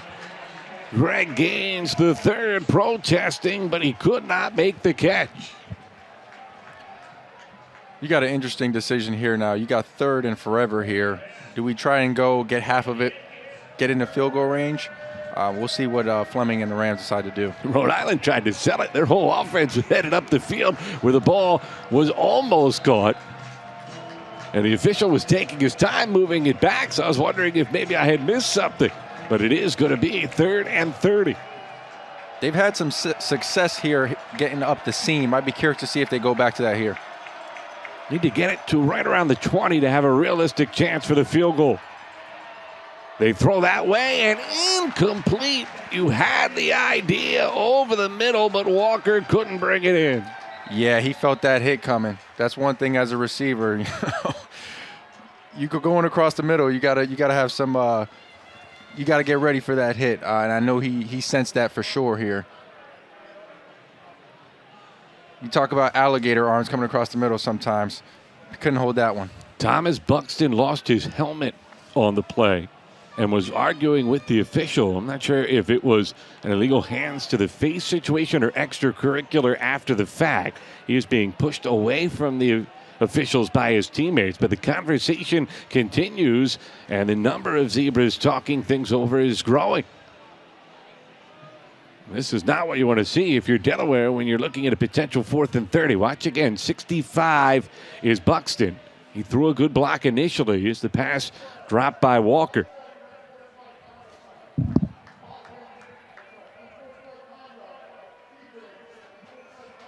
Oh, wow.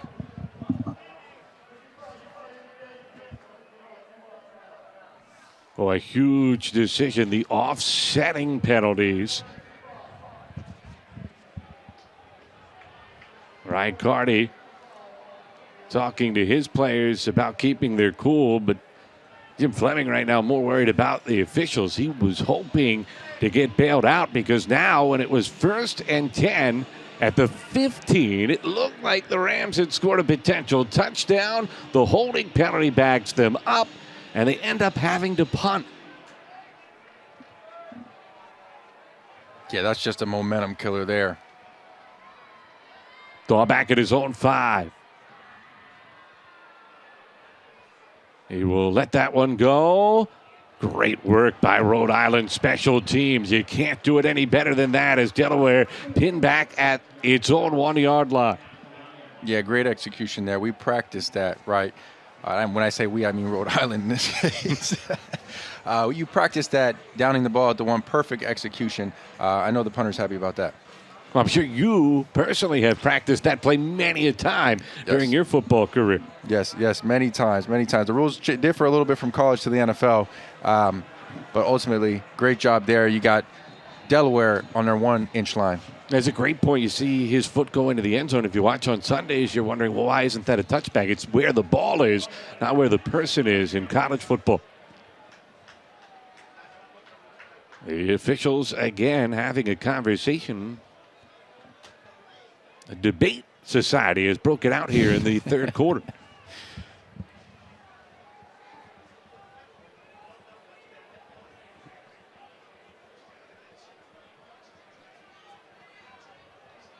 I guess the Delaware coaching staff thought that ball had broken the plane. They were watching the replay up on the big board. That seemed to be what they were arguing. The officials not giving in, and Delaware backed up deep in their own territory. Must be secure with the football now. They're bringing pressure here. Yarn straight ahead, gets out of the end zone as he breaks a tackle, and he gets some breathing room as he spins his way to the 6. And the gamble paid off there for Rhode Island. They brought the house here. You had single coverage across the board with a 1 high safety. Marcus breaks that tackle. You just got a 99-yard touchdown. So great execution by Rhode Island defense there. If you're the Rams, a little frustrated. You had Wesley Neal, one of your best tacklers, in the hole, had his hands on Yarns, but Yarns a tough guy to bring down. Delaware trying to call a timeout. Ryan Carty out on the field and just looking at every official trying to get the timeout called, and finally had it awarded. He is hot under the collar, I think would be the best way to describe the Delaware head coach right now. Coach Carty coaches with a lot of passion. You know, he's a former player as well. He bleeds blue and gold. Super passionate, sometimes to a fault. But I think he's doing a lot better job now this season with keeping the emotions under control here. When you were working with him and he would get fired up on the sideline as a player, did that fire you up too? And would that carry over sometimes? Yeah, I mean, it would for sure. But it's important in certain situations, you got to stay even keeled, you know, whether the highs and the lows of the game. But like I said, Coach Carty's passionate. And that's one thing that makes him so great as a coach as well. He is obsessed with the sport of football. He's been around it his entire life. His father, high school coaching legend. His brother, currently a head coach in the Garden State. Counts his father, K.C. Keeler, and New Hampshire head coach Sean McDonald as the 3 biggest influences in his life. As we look back at that last punt, Again, he can be in the end zone. The ball cannot break the plane. Yeah, I think they made the right call there. Old school Madden style replay there, back and forth on the rewind. Good shot for the Hens All Access crew. Play action fake as Mitakuchi dumps it in the flat. And that is Kelly heading out of bounds near the 9. So they got 3, and it'll leave a third down at about 2 when we come back in the fourth quarter. So an excellent third quarter from Delaware. They score the game's touchdown that put it up by 2 possessions thanks to the heroics of Jake Thal. The Hens will have a critical third down deep in their own territory when we return. Final quarter from Newark in a moment.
University of Delaware football on Flow Sports is brought to you by Bloom Energy, providing resilient, sustainable power to businesses across the U.S.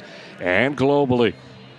Delaware faced with a third down and 2 as we start the fourth quarter. 10-point Blue Hen advantage, trying to get out from the shadow of their own end zone. Mitakuchi going to try to keep it himself on second effort. Cannot push the pile far enough. He comes up a yard short, and it'll be 4th and 1. I'm all for analytics, but this one you got to punt away. I think even the analytics agree to send the punt unit out, and Ryan Carney is on the same page as out goes Cupid. And Delaware will have to punt into the wind here in the fourth quarter, although it has died down a little bit in the second half.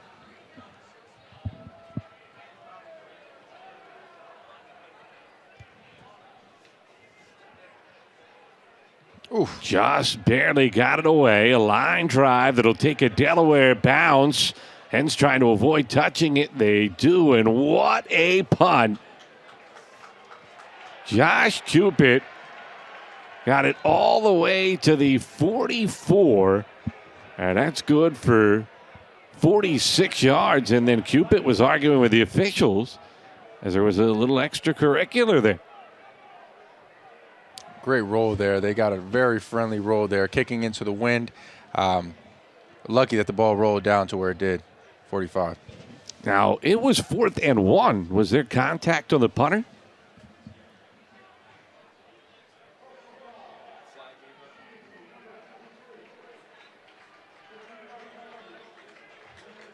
It was after the play. So it was a post-possession personal foul penalty. That's why Cupid was upset.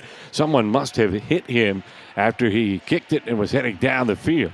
So that is going to be costly for Rhode Island. Instead of excellent field position, not only do they deal with a great punt, but they're going to back up 15 yards. Yeah, that's another mental error there. I mean, punters out there, they don't like to get hit too much, when they're out there. But good call by the referees there. Another mental mistake by URI. You hate to see that they're just digging themselves into a hole here. Plenty of time for the Rams, more than 14 minutes remaining, but they've got to get out of their own way. They have been a comeback threat all season, though. We alluded to it earlier. 5 separate comeback wins this year. Storybook season for the Rams, looking for an 8th consecutive victory. 8-1 on the year. Their lone loss to an FBS opponent in Minnesota. From the 29, blitz from the edge, picked up. Outside shot, nice catch. Walker made the adjustment to come back for the football.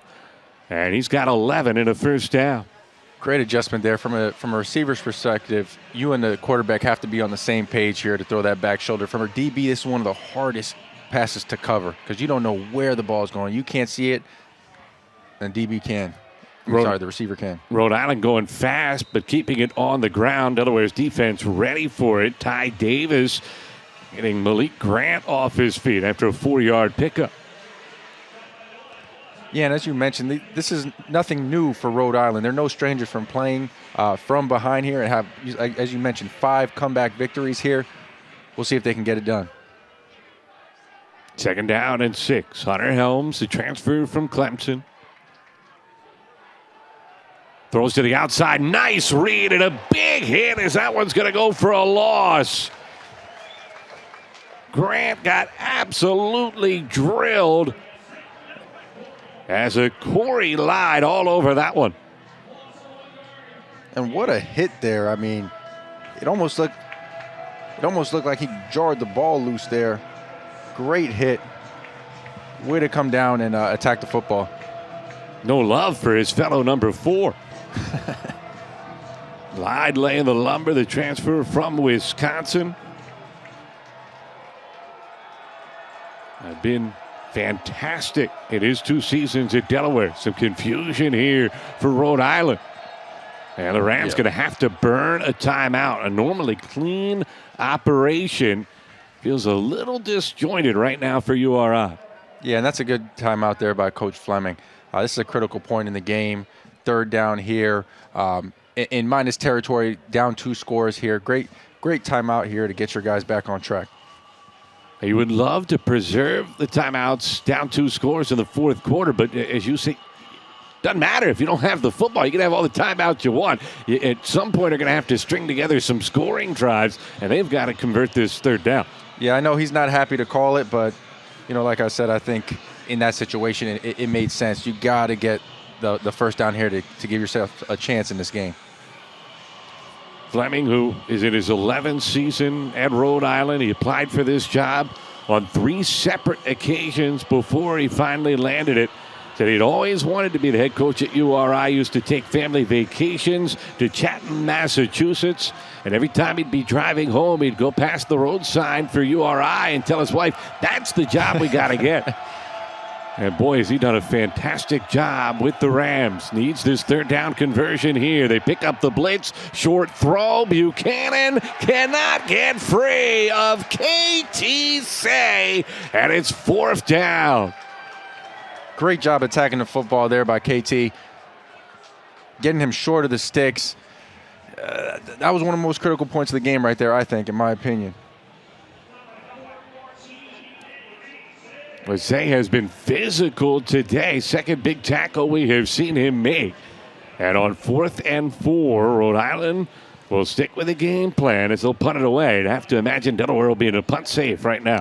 Tyler Davis telling everybody to get back behind the ball. You can't fall for a hard count here. Great job by him.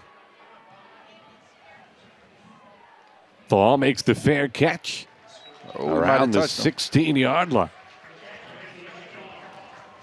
So a 38-yard punt. Delaware, the football at a 10-point lead when we come back. 11:35 to go in the fourth.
Let's take a look at the upcoming University of Delaware football schedule, courtesy of Dart. Download the Dart Transit app today from the Apple Store or Google Play.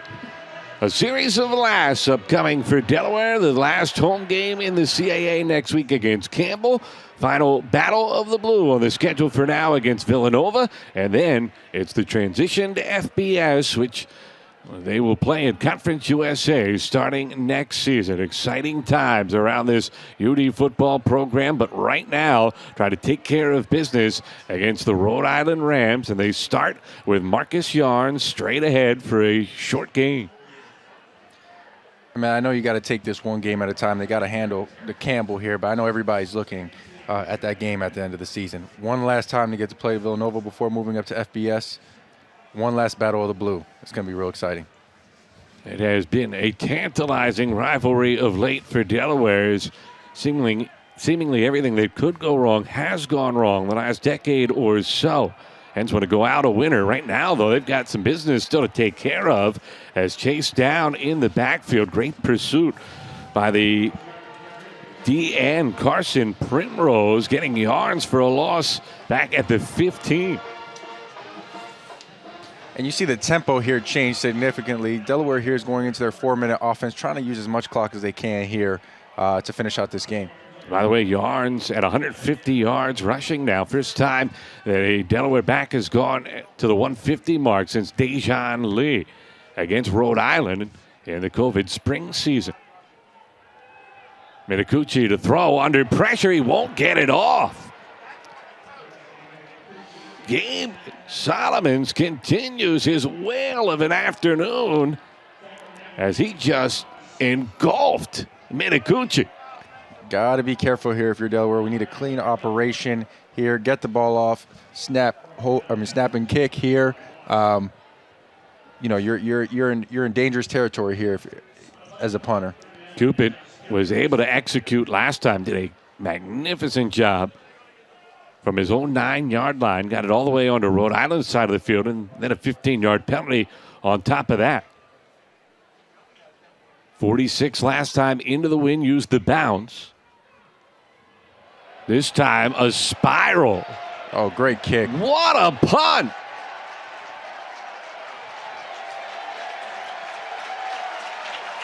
Great punt. 68 yards on the kick from Cupid. Great punt. All things considered, kicking into the wind here from your own end zone to flip the field like that. That is a great punt there. It's the little things in big games. Attention to detail, oh so important, and Delaware has been very good in that area all season long. And the punt returner had to back up. He had no idea. I can't imagine he was thinking 68 in that spot. So now tough spot for Rhode Island, but a tight window throw made by Hunter Helms as he finds Tommy Smith out across the 40 to the 43. And that was a great throw by Hunter Helms. They're fitting it into that hole there. Under pressure, too. Wow. Yeah, you got the safety coming over with the corner trailing. Great throw. That's a next-level throw there. Under 9 minutes to go, 2-possession lead for Delaware. Rhode Island has 2 timeouts remaining. Hens have 2 as well. 3-man rush for the Blue Hens. Helms again for Smith, just off his fingertips. He missed him by a matter of inches. They go right back to him there. Just missed him there, but another great throw.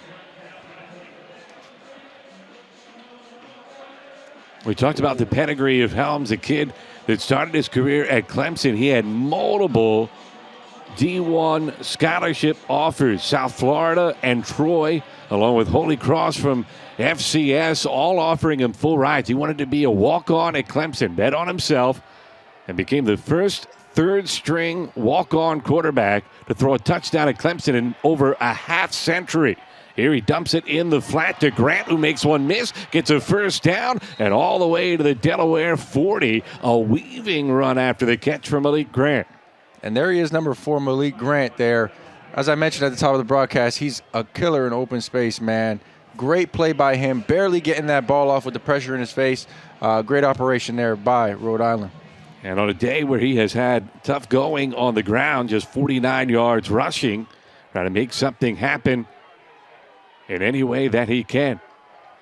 Quick throw, low attempt. Was it caught? Yes, it was. Gaines able to go down and cradle it at a 4-yard gain.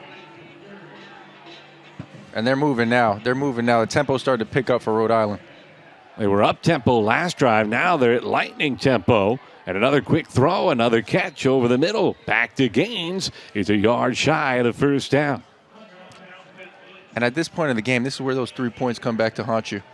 Down 10 here, could have been down by 7 to tie the game. We'll see what they can do. A run up the middle. It's a first down and more. Grant lowering his shoulder to the 21. 9 yards to move the sticks. Yeah, and they're on a mission now. They can sense the momentum has shifted. They're ready to get in this end zone. Right back to Grant. This time the hole closes quickly. Good job by Delaware up front. And it'll be a short pickup, maybe 2. Yelbert in on another stop for Delaware. Trainer around the football again. Good to see Dylan back his second straight week active after missing more than a month. Yeah, and Dylan's the heart and soul of that defense, man. I played with his brother for a long time. Both great players.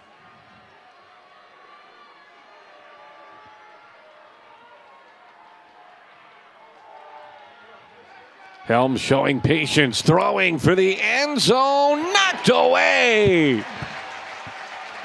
What an effort on the close from Myson Pollard. Oh, man, it looked like he was open forever out there, man. Great closing speed there to break that up by Myson. Helms was going through the progressions he had all day to throw, but was still a little bit late. You see it right there. Good eyes as Gaines was waiting for seemingly ever for that ball to arrive. He took an inside release there. You want to take it outside, but either way. 3rd down and 8. Again, they got him for the edge. It's caught in bounds and touchdown. Great adjustment. Greg Gaines just inside the pylon, and we've got a 1-possession game. And you go right back to your playmaker there. He had him open on the last play. Way to go right back to him for the touchdown there. We got ourselves a ball game. Looked like he stayed in bounds, too. It was so close. I'll trust your eyes over mine. And the officials agree. So a big extra point here to try to make it a 3-point game.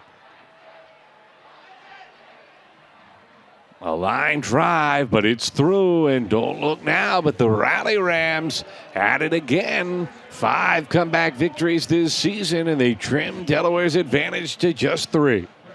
It's going to be important for Delaware here to step on the gas here. This is a critical moment here. If you're going to go play not to lose, you're going to lose this game. They got to come out, put their foot on the gas, and play as if it's 0-0.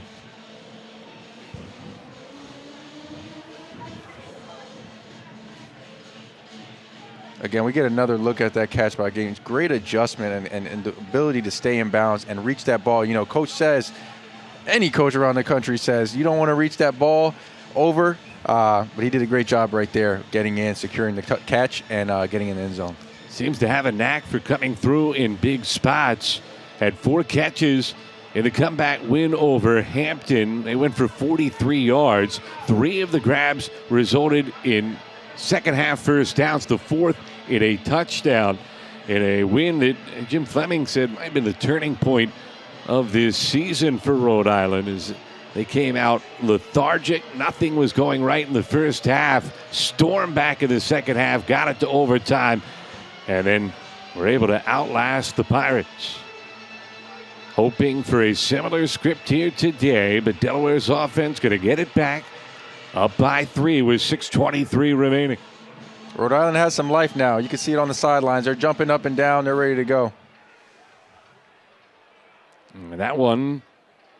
Oh, you got to get on this. Get into the end zone. Pollard picks it up and is going to be stuck inside the 10. Oh, a nightmare bounce for Mysod Pollard. That could have been disastrous. Really unlucky bounce there. Glad he got on it and recognized it when he did. So that is a live football until it goes into the end zone. As soon as it touches the end zone, it's an automatic touchback. But that little backspin cost Delaware more than 20 yards of field position. Yeah, they're going to coach that one in the film room for sure.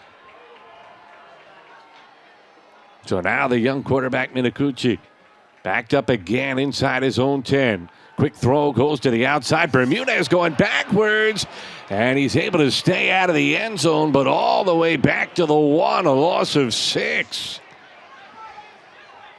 Yeah, that's a tough play there. I mean, you're trying to get your playmaker to the ball, but being where it is on the field, that is a tough play. They're going to have to just get out of their end zone and hope they can punt this away here. I know it's only 2nd and 16. They got to be careful here.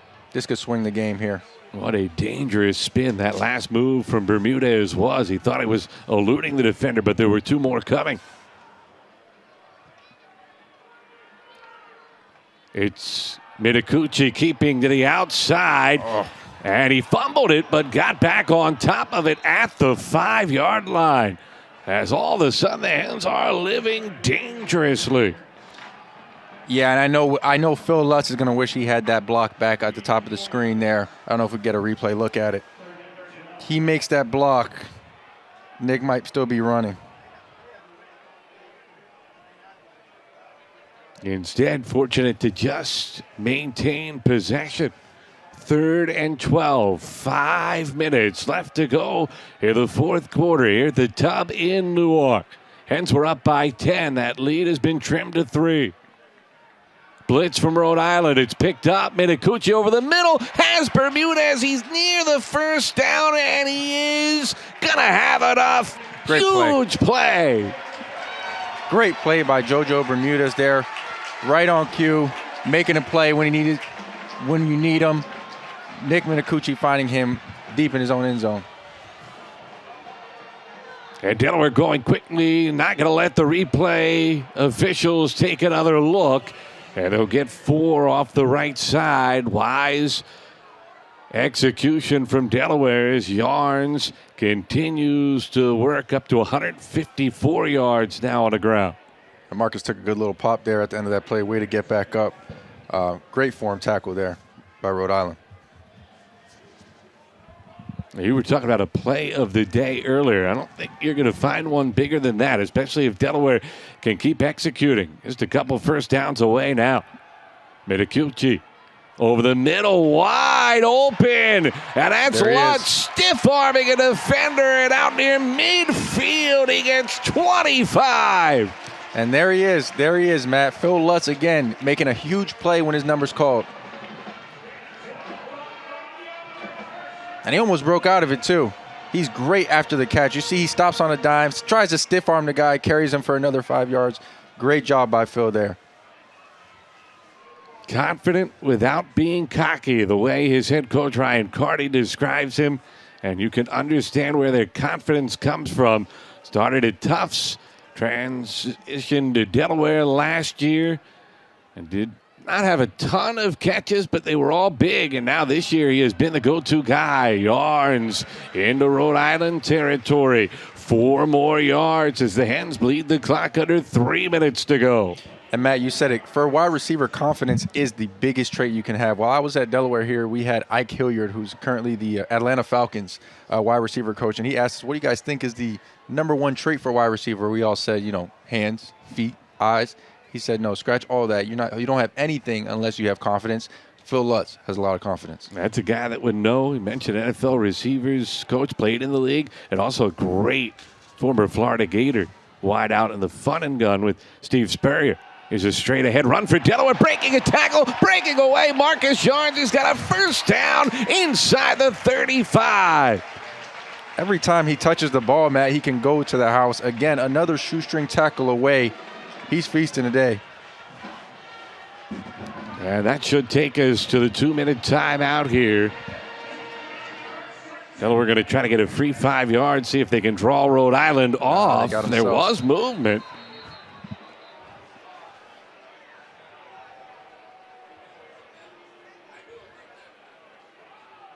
They're going to get the right tackle there, it looks like. That's going to be crushing. If you're Delaware, there was no plan to snap the football whatsoever.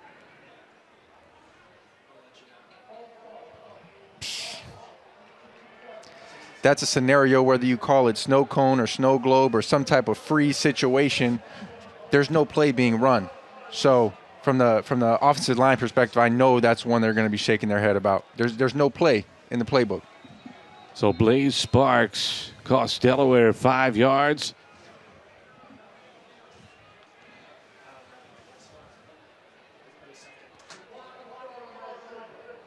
The clock is going to start on the signal, so that will take us to the 2-minute timeout. Delaware closing in on a win over first place Rhode Island, but facing a 1st and 15 when we return. Up 3, 2 minutes to go. I'm home. Wow, it's hot in here. Grandma says call the Moon Man. Moon Man, the AC is out and my family is melted. At your service. There you go. Mission accomplished. Thanks, Moon Man. The house is nice and cool again. Moon Man, you're awesome. You're welcome. Just go to moonairainc.com. For out of this world service, moonairainc.com. You know that feeling, right? That blue hen feeling? It's a fight song singing, fountain splashing, Greek life stepping, stone balloon mug having, Klondike Kate's Nacho Tuesday kind of feeling. It's a homecoming touchdown scoring, Deer Park dancing, double march madness bracket, met the maid of honor at my wedding kind of feeling. Is it like this? Yes. What about this? Oh yeah. Or even this? Definitely. It's a pride that swells and makes you buy little baby onesies and has your mamaw crocheting UD blankets at midnight. It's like being a UD record-breaking Super Bowl winning NFL quarterback. Wait, that's like super specific. Just go with it, Joe. All right. Our time here at UD gave us a home away from home and helped shape who we are today. So no matter where life has taken you or how far we've gone, remember that we are Blue Hens forever. Today's specialist of the game, sponsored by DOS, the official orthopedic partner of University of Delaware Athletics. And who else but Marcus Yarns.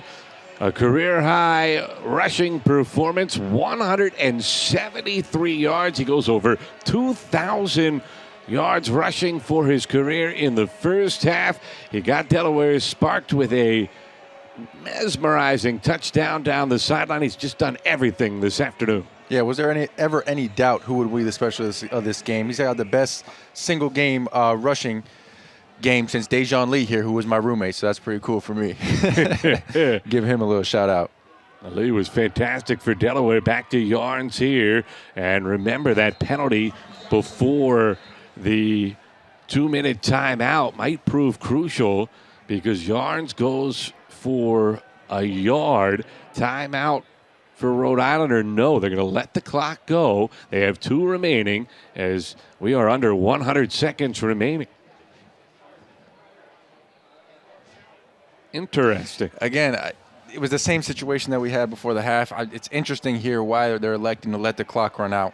It'd be different if it was a tie game here and we're trying to force overtime, but being down, it's just interesting. 2nd down and long. Play fake, Mitakuchi. Throws it high, and on the deflection, it goes incomplete. He was trying to find Elijah Sessoms. It almost ricocheted to Phil Lutz, but there was a defender in the vicinity as well. That's best case scenario for Rhode Island right here. The clock stops. They don't have to use one of those timeouts. And on review, I think he was trying to throw that ball to Lutz, and Sessoms got in the way. But you're right. Clock stops. You preserve the timeout, although I bet if you're Fleming, you wish you had called that timeout now to preserve those 40 seconds. Yeah, for sure. So 3rd and long for Delaware. They need the 24 to all but ice this game. Got 11 personnel here with an empty formation. And the flag is down. Delaware took too much time.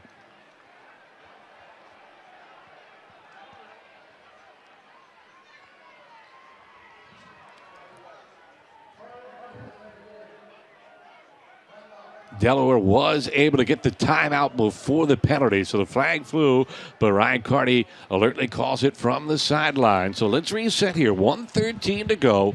We're in the 4th quarter. Delaware Stadium, and the Blue Hens leading Rhode Island 24-21. I'm Matt Jittis with Thyrick Pitts, our entire Hens All Access crew. It is 3rd and 14 for the Blue Hens. Rhode Island can stop the clock 2 more times. So if the Hens can get a first down here, they can salt this one away. But if Rhode Island can get a stop, 2 things. There would be potential time for the Rams to get the football back, and it'll be a decision for Ryan Carty. You wonder if he's calling this 3rd down play to set up something potentially on 4th to ice the game. Yeah, I think he has to be thinking like that, knowing Coach Carty here. May not have to get it all here on this first play. Let's get it halfway or 3/4 of the way there and see what we're working with on the 4th down. Main thing is, guys got to stay inbounds here. Do not give Rhode Island a chance to stop this clock. No free timeouts at this point.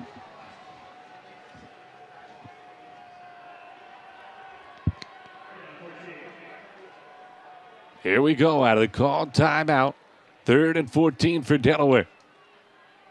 Yarn stumbled as he took the handoff, hit at the line of scrimmage, and timeout Rhode Island. It'll be 4th and 14 with 69 ticks left on the clock. Yeah, you're going to have to pooch punt it here. Try to get them as close to their own 1-yard line as you can. Make them go 99 yards to beat you.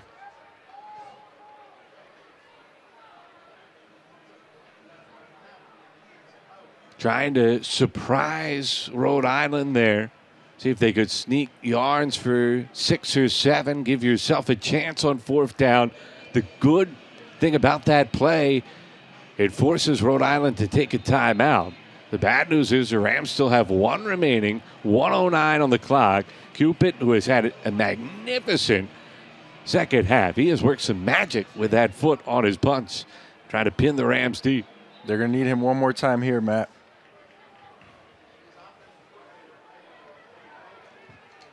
What a game. We promised you a good one, and have we delivered or what? Delaware fans hoping for a happy ending, as they are a little bit worried about the direction this one has taken in the 4th quarters. Officials, again, trying to get the football spotted properly here. It was a yard too far forward. Looks like Rhode Island has Gabe Sloat back there. He's been solid, consistent all year. Third team All-CAA punt returner last year. We'll see what he can do. Rams have been getting some pressure on Cupid in this second half, but you definitely don't want to risk a roughing the punter penalty here. They're going in the safe here. Rhode Island's burning the house. They get it off. Bounces inside the 10 and with some backspin. And it'll be a long field for Rhode Island. They down it at the 11. 27-yard punt. Now they move it to the 12. 26-yard punt. 59 seconds left for the Rams. They don't need 6. They only need 3 to get it to overtime. Yeah, Matt, besides Marcus Yarns, Josh Cupid has been the other specialist of the game here. Like you mentioned, he had that 68-yard punt here. This one, putting them inside their own 15. Great job by him. So now Jim Fleming's team will look to find the comeback magic yet again. Delaware Stadium faithful comes alive.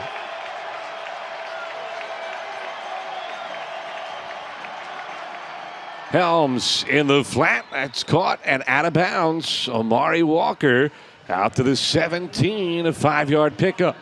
Delaware has to keep everything in front of them at this point. Do not fall for the double move, for the switch release at the line of scrimmage if they're in man. They're in zone. Keep it in front of you. Wrap up. Try to tackle them in bounds if you can. Now remember, final 2 minutes. Clock will stop to move the chains on first downs for Rhode Island. 3-man rush from Delaware over the middle. Room for Buchanan, and he gets the first down. Backpedaling his way out to the 27. 10-yard pickup. And great tackle there by Tyron Herring, the transfer from Dartmouth. Quick operation here for Rhode Island. Dumping it out of the backfield to Sloat. He's hit immediately, and Rhode Island will have to take its final timeout. Only a 1-yard gain to burn that last TO. And there's Ty Davis, man. I've been waiting to call his name. Great job coming up and making that tackle there to force their timeout there by Rhode Island. Boy, Davis, who has been all over the field all season long, such a playmaker, combines his physicality with his ability to break on the ball and create turnovers. But an important tackle there, because not only is it a short gain, but it takes Rhode Island's last time out off the board. And how does that change the strategy now for the Rams? Yeah, I mean, they got it. They got to get the ball here out of bounds. First downs and out of bounds. That's the situation they're in. They're out of timeouts here, so you got to get first downs and out of bounds. If you get tackled inbounds, you need to sprint the ball to the nearest referee and clock the ball if you can here. Remember, the season long for Ty Groff, 35 yards. He did have the distance from 41, but it wasn't the prettiest of kicks of the first half going this direction. Wind at the Rams' backs. 2nd and 9. Intercepted! And that's the game. Gavin Moe slams the door for Delaware. What a great play by Gavin. Again, as I mentioned earlier, he's a guy that Coach Carty didn't know if he was going to be an impact player right away. Comes in here, earns a starting spot with these guys, and clinches the game for the Blue Hens. Great job. Football is in his blood. His dad played at Washington and Jefferson. A 2-time team captain at Bethel Park High School just outside of Pittsburgh.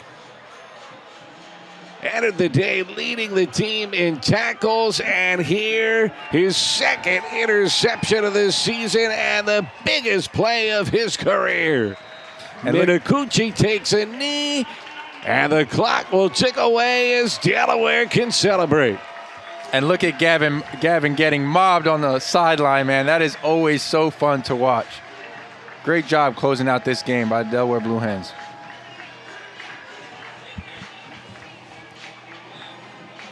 Boy, what a battle this was today. 2 really good football teams. Rhode Island sees its 7-game winning streak comes to a close. The Hens improved to 8-1 overall, 5-1 in CAA play. That was a thriller, back and forth in the first half.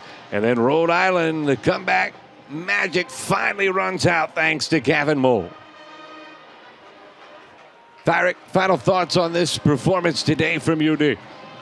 I think they did a great job battling adversity early here. They had those 2 turnovers, and it looked like it got a little scary for the Hens.